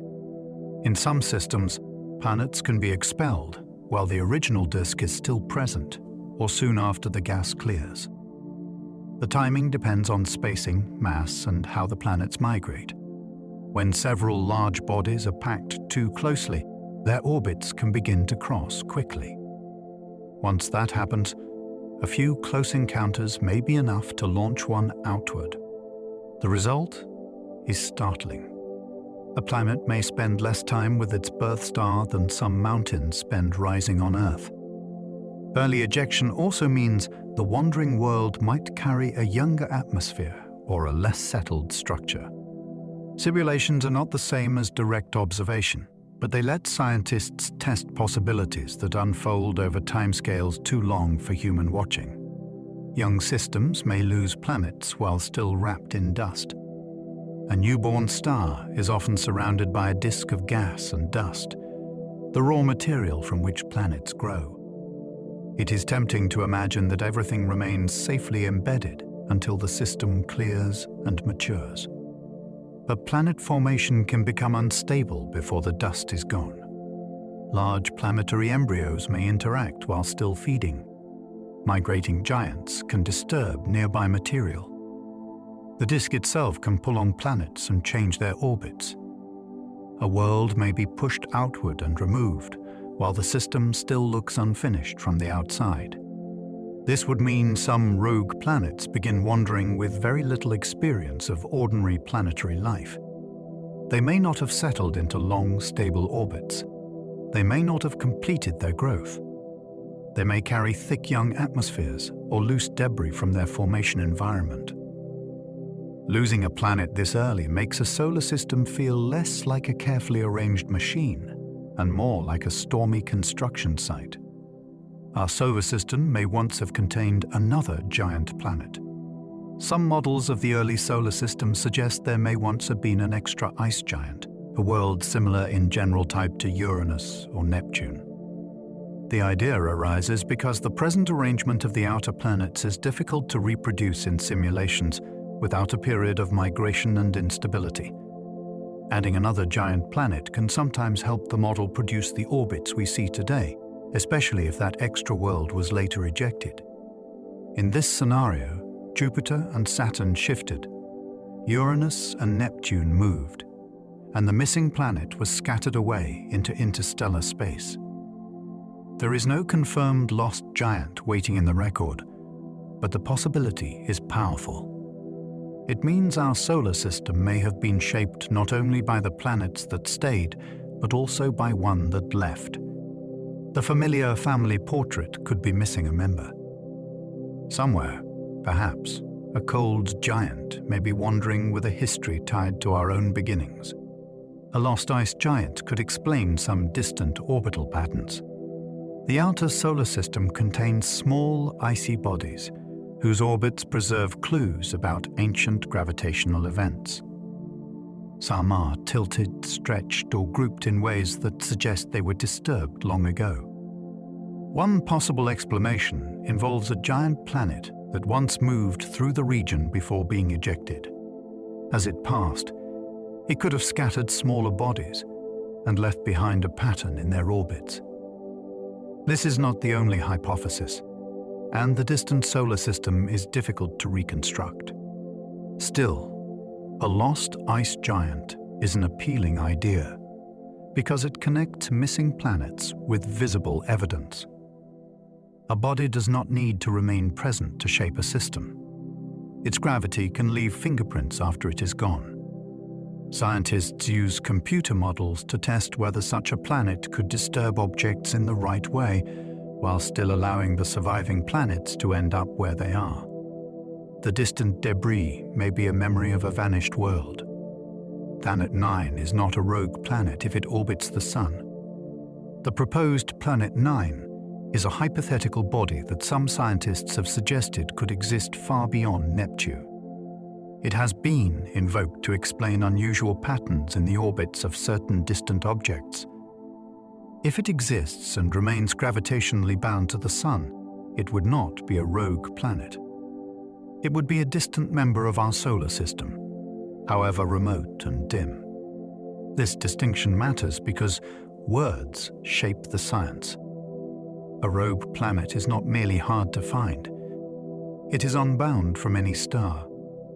A planet in a huge orbit may spend most of its time in extreme cold and darkness, but it still belongs to its star if gravity keeps it on a closed path. Planet 9 has not been confirmed, and searches continue. The idea is fascinating, but it belongs to a different category. It reminds us that darkness alone does not make a planet rogue. Freedom from a star does. Interstellar space is not empty enough to stop a planet. The space between stars contains atoms, dust grains, magnetic fields, and radiation, but it is far too thin to act like an atmosphere that could slow a planet in any meaningful way. A world moving through it would not feel wind in the ordinary sense. There are particles out there, but they are spread so sparsely that a planet could travel for immense periods without losing much speed. Tiny dust impacts might slowly alter exposed surfaces. Gas particles might interact with the upper atmosphere or magnetosphere if the planet has them. Yet the planet's overall motion would continue under gravity rather than drag. This is why a rogue planet can remain a long-term traveler. Once launched, it does not plow to a halt. It follows a galactic orbit, responding mainly to the combined gravity of stars and dark matter across the Milky Way. Interstellar space is not truly empty, but to a planet, it is close to frictionless. A rogue world would drift through gas thinner than any laboratory vacuum. Even the best vacuum chambers on Earth contain far more particles than many regions between stars. Interstellar gas can be so diffuse that atoms are separated by large distances compared with anything we experience in air. A planet moving through this medium would cross a near emptiness that makes our atmosphere seem impossibly dense.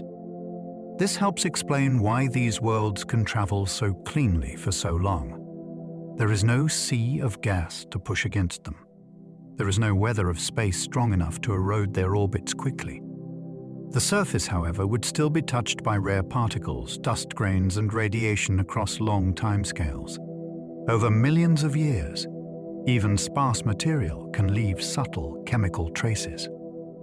The contrast is astonishing. To human lungs, the space would be nothing. To physics, it still has content. A rogue planet moves through a medium that is almost absent, yet never perfectly gone. Galactic tides can slowly guide a rogue planet's wandering path. The Milky Way's gravity is not felt only from one point. It comes from stars, gas, dark matter, and the galaxy's overall mass distribution. Across large distances, this gravity creates tidal effects that can slowly alter the motion of unbound objects. A rogue planet does not move randomly through the void. It follows an orbit around the galactic center, shaped by the same broad gravitational field that guides stars. Over long periods, small changes in that field can lift, tilt, or stretch its path. Passing near spiral arms or star clusters may add further nudges. These effects are subtle compared with a close encounter, but time gives them power. A planet that has wandered for billions of years may have had its route rewritten many times in small increments. The galaxy becomes its largest system. It has no local sun, but it still belongs to the Milky Way's immense gravitational order. Dark matter does not hold rogue planets together directly. Dark matter shapes galaxies through gravity, but it is not thought to form compact planet-sized clumps that bind ordinary worlds from the inside. A planet holds itself together because of its own gravity, created by normal matter such as rock, ice, gas, and metal. Dark matter may influence the broader galactic orbit of a rogue planet because it contributes to the Milky Way's total gravitational field. But it does not act like glue inside the planet. This distinction helps avoid a common misunderstanding. Dark matter is mysterious, but not every dark object is made of it or controlled by it. Rogue planets are dark mainly because they lack nearby starlight and often emit very little heat. Their darkness is observational, not exotic. They are ordinary matter doing an extraordinary thing. They are planets, with mass and chemistry, moving through a galaxy whose invisible dark matter halo helps shape the stage on which they travel. Their gravity belongs mostly to their own mass. A planet does not need a star to have gravity. Every kilogram of material contributes to the pull that holds the body together and shapes the space around it. On a free floating planet, that self-gravity still rounds the world, keeps gases bound if the planet is massive enough, and controls nearby moons or rings. The strength of surface gravity depends on mass and radius, not on whether the planet orbits a sun. A Jupiter-sized wanderer would still have enormous gravity. A rocky world similar to Earth would still pull objects toward its surface. This may sound obvious, but it is important. Losing a star changes light, temperature, and orbit, but it does not erase the planet's own physical authority. A rogue planet is not a loose cloud of material. It is a coherent world, held together from within. Even in isolation, gravity gives it shape, structure, and the power to influence anything that comes close. A close rogue planet would tug on comets in distant reservoirs. At the outskirts of a planetary system, small, icy bodies can orbit so far from their star that their paths are only weakly held. A passing rogue planet could disturb such a reservoir without entering the inner system. Its gravity might pull some comets into longer or shorter paths, send others inward, or eject some into interstellar space. The effect would depend on the planet's mass, speed, and closest approach. A giant rogue would be far more disruptive than a small rocky body. These distant comet reservoirs are like archives from planetary formation, storing icy fragments in the cold. A passing wanderer could rearrange that archive in a single episode. In our solar system, the Oort cloud is thought to be influenced by passing stars and galactic tides. A rogue planet would be another possible visitor with a more focused gravitational punch. It would not need to collide with anything to leave a system changed. An intruder could disturb the icy edge of a solar system. The outermost regions around a star are fragile compared with the inner planets. There, objects move slowly and feel a weaker grip from the central star. A rogue planet passing near that boundary could stir the region like a hand moving through loose dust. Some icy bodies might be pushed into new orbits. Others could be scattered outward and lost. A few might be sent inward, where they could become long-period comets. This kind of encounter would be rare in a quiet stellar neighborhood, but more plausible in a crowded cluster or during the early life of a star system. The disturbance could last much longer than the flyby itself, because displaced objects may take thousands or millions of years to reveal the full consequences of the encounter. A solar system's edge is not a wall. It is a broad, delicate frontier, and a wandering planet passing nearby could reshape it without ever touching the planets within. Rogue planets might deliver frozen chemistry between stellar neighborhoods. A world traveling through the galaxy can carry materials from its birthplace into regions far away. Its surface ices, trapped gases, minerals, and impact-delivered compounds could preserve chemical mixtures for long periods, especially in deep cold. If the planet later passed through another system or was captured, some of that material might be introduced to a new environment through impacts, escaping gases, or debris from moons and rings. This does not mean rogue planets are simple delivery trucks for life. The processes would be rare and difficult, but as carriers of chemistry, they are fascinating. They suggest that the galaxy is not divided into completely isolated laboratories. Material can move between stellar neighborhoods in comets, asteroids, dust, and perhaps planet-sized bodies. A rogue planet could be a large, cold archive of molecules, transporting the chemical memory of one region into another. In this way, wandering worlds may participate in the slow mixing of galactic ingredients. They could preserve ancient molecules far from destructive starlight. Starlight can build chemistry, but it can also break molecules apart. Ultraviolet radiation is especially powerful at disrupting delicate compounds on exposed surfaces. A rogue planet far from bright stars would avoid much of that direct radiation. Deep cold could also slow chemical reactions, allowing certain materials to remain preserved for long stretches of time. Surface radiation from cosmic rays would still matter, and exposed molecules would not be perfectly safe. Yet buried layers, subsurface ice, or sheltered grains could hold ancient compounds more effectively than sun-blasted surfaces. This raises a striking possibility. A wandering planet might store chemical information from its formation environment in a kind of frozen archive. Its ices could contain carbon compounds, nitrogen chemistry, or water-related materials that date back to its earliest history. If scientists ever studied such material directly, it could reveal conditions in a long-vanished disk or cloud. The planet would be not only a world, but a vault. A wandering world might one day join a new star. Capture is difficult because an object moving through space usually has too much energy simply to fall into orbit around a star. To become bound, it must lose energy somehow. That can happen through a complicated gravitational interaction involving another massive body, or in a young cluster where many objects pass near each other and gas may still be present. Rare does not mean impossible. A free-floating planet that became captured would have an extraordinary second life.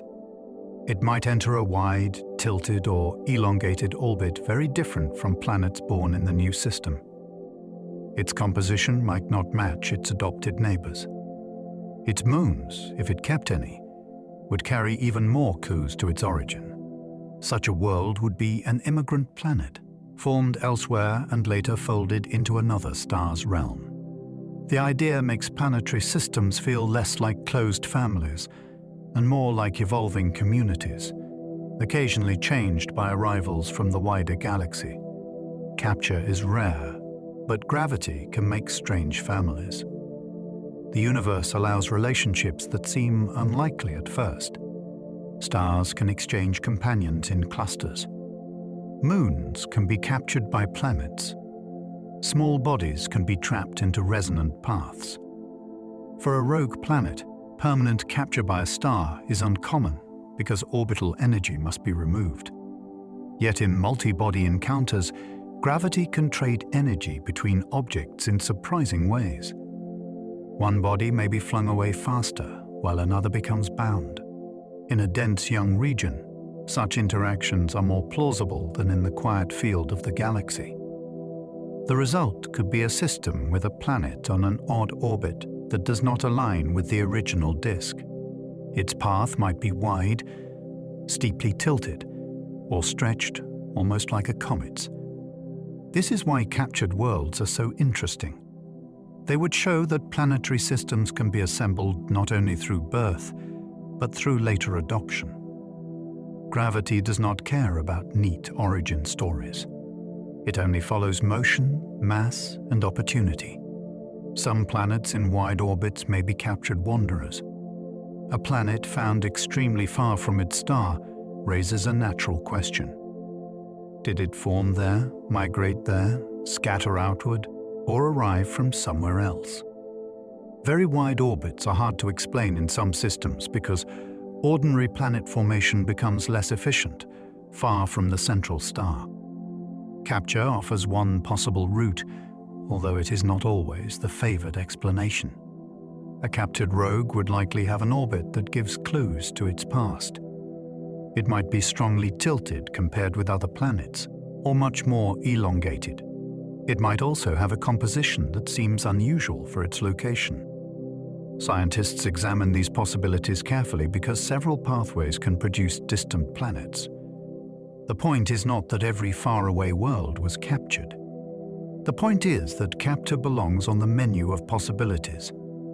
A planet at the edge of a system may not be a native resident. It could be a former wanderer that found a new gravitational address.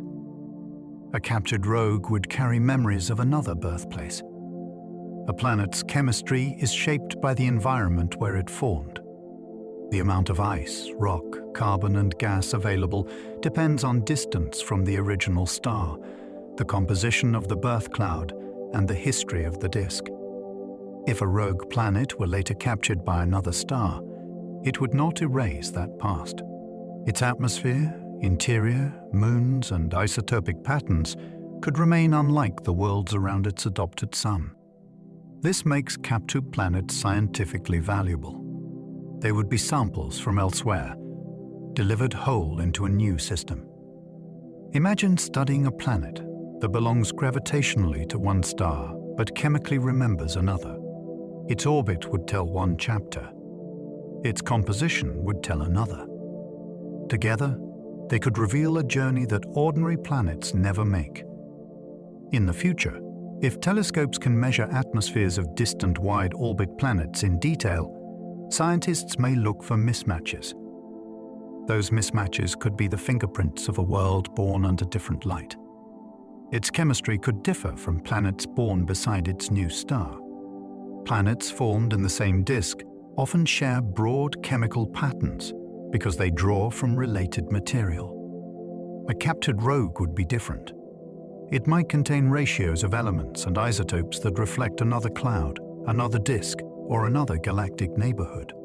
Its atmosphere could be richer or poorer in certain molecules than expected. Its ices might show a formation temperature that does not fit its current orbit. Even its moons could preserve clues that contradict the local system's history. These differences would not be easy to prove, because planets can also change after formation. Atmospheres escape. Impacts deliver new material. Internal chemistry evolves. Still, a strong mismatch would be intriguing. It would suggest that the planet is not simply far from its star, but foreign to it. This is one of the most exciting ideas in exoplanet science. A planetary system might contain an object whose ingredients were mixed in a completely different nursery, then carried across the galaxy. Rogue planets could make the galaxy richer in hidden habitats. The search for habitable places usually begins with stars.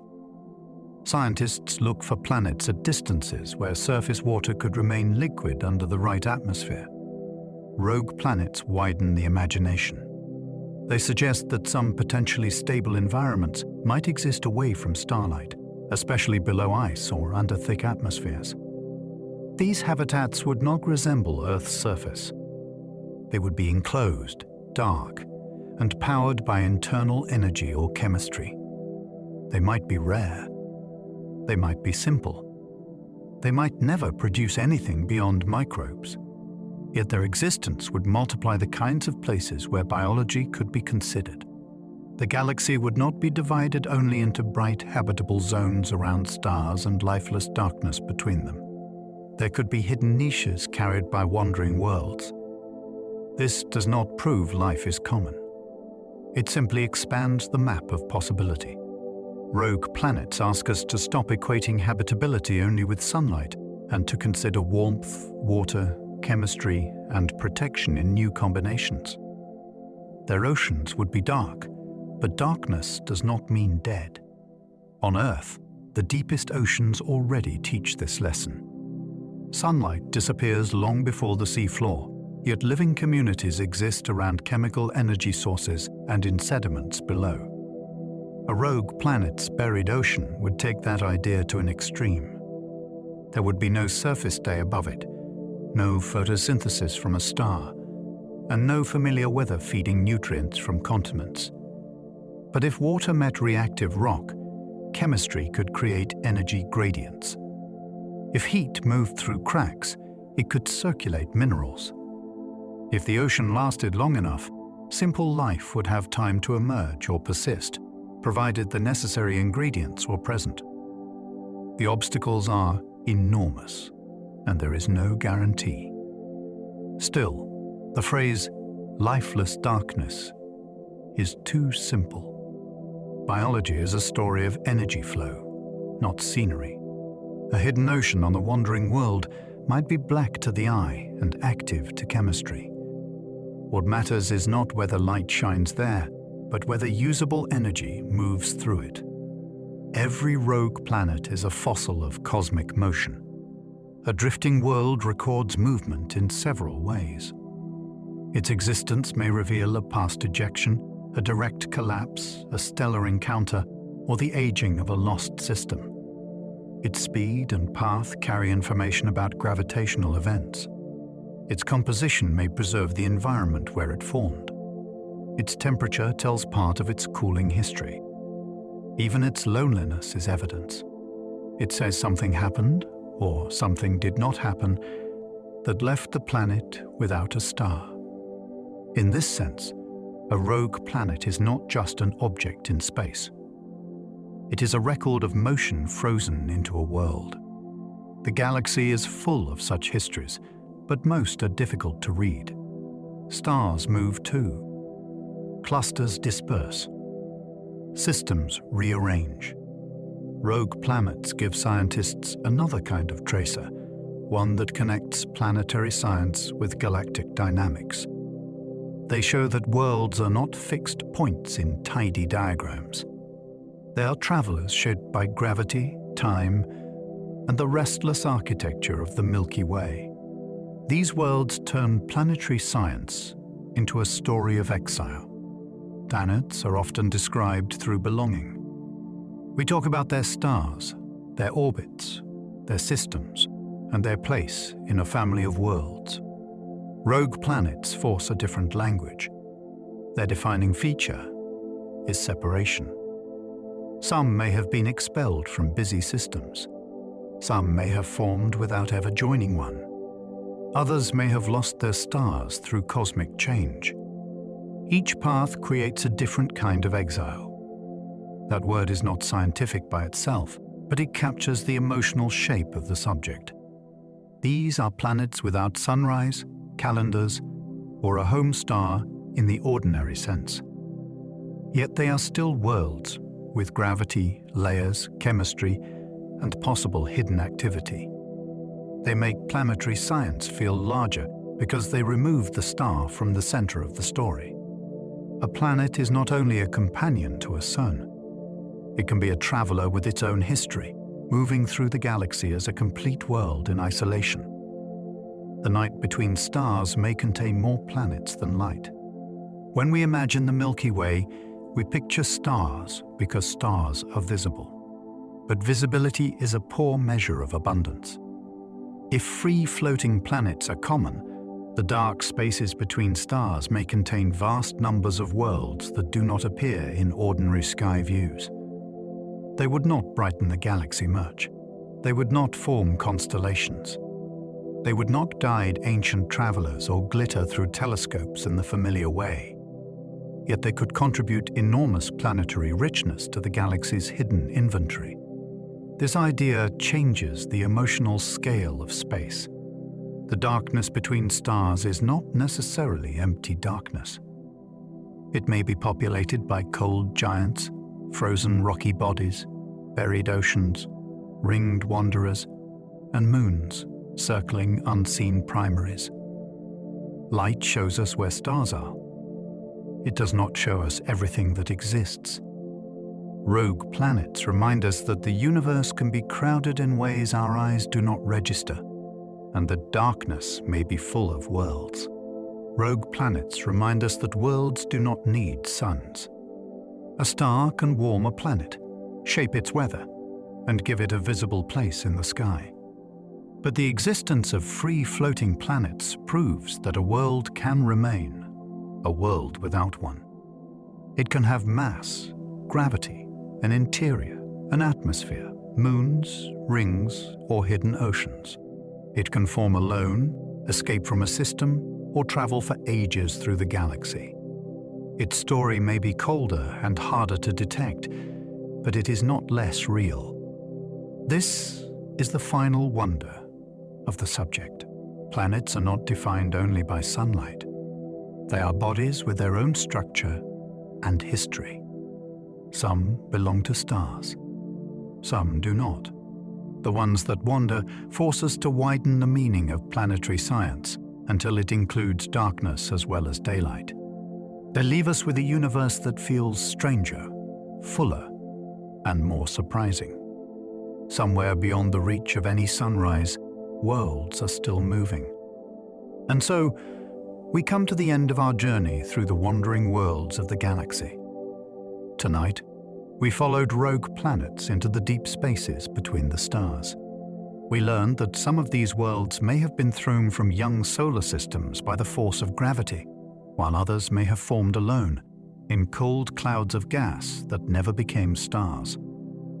We imagined giant planets carrying moons through interstellar darkness, frozen rocky worlds sealed beneath layers of ice, and hidden oceans warmed not by sunlight, but by the slow heat rising from within. We saw how difficult these planets are to find. Most do not shine. Most do not reflect enough light to be seen. And yet, every now and then, one of them reveals itself in a passing flicker of starlight, or in the faint infrared warmth left over from its birth. A world with no sunrise can still leave a clue. A planet with no star can still bend light. Even in the dark, gravity writes its presence across the universe. And perhaps that is the most remarkable thought of all. The space between stars is not simply empty.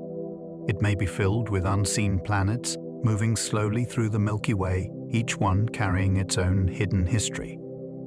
Some may be ancient. Some may be newly born. Some may have rings, moons, atmospheres, buried seas, or chemistry preserved from a long-lost birthplace. These worlds remind us that the universe is not always arranged in neat families. Not every planet belongs to a sun. Not every ocean needs daylight above it. Not every story begins in warmth. Some worlds drift alone, and still they remain complete. Now, as the facts begin to settle, let your thoughts drift with them. Imagine the galaxy turning slowly in the distance. Imagine those dark planets moving through it, not hurried, not lost, just following the long pull of gravity through time. There is nothing for you to solve now. Nothing you need to remember. Just the feeling of space opening wide and the mind becoming a little softer. Let your shoulders loosen. Let your hands rest. Let your breathing find its own calm rhythm. The day can fall away now, piece by piece, like starlight fading behind closed eyes. If you enjoyed this curious journey, you are warmly invited to like, subscribe, or leave a thought below. It helps others find their way here too, one sleepy soul at a time. And if you happen to still be awake, there is another quiet exploration waiting on the screen. ready to carry you a little farther. But for now, let the wandering worlds continue on without you. Let the galaxy turn. Let the night hold every unanswered question gently. Sleep well and good night.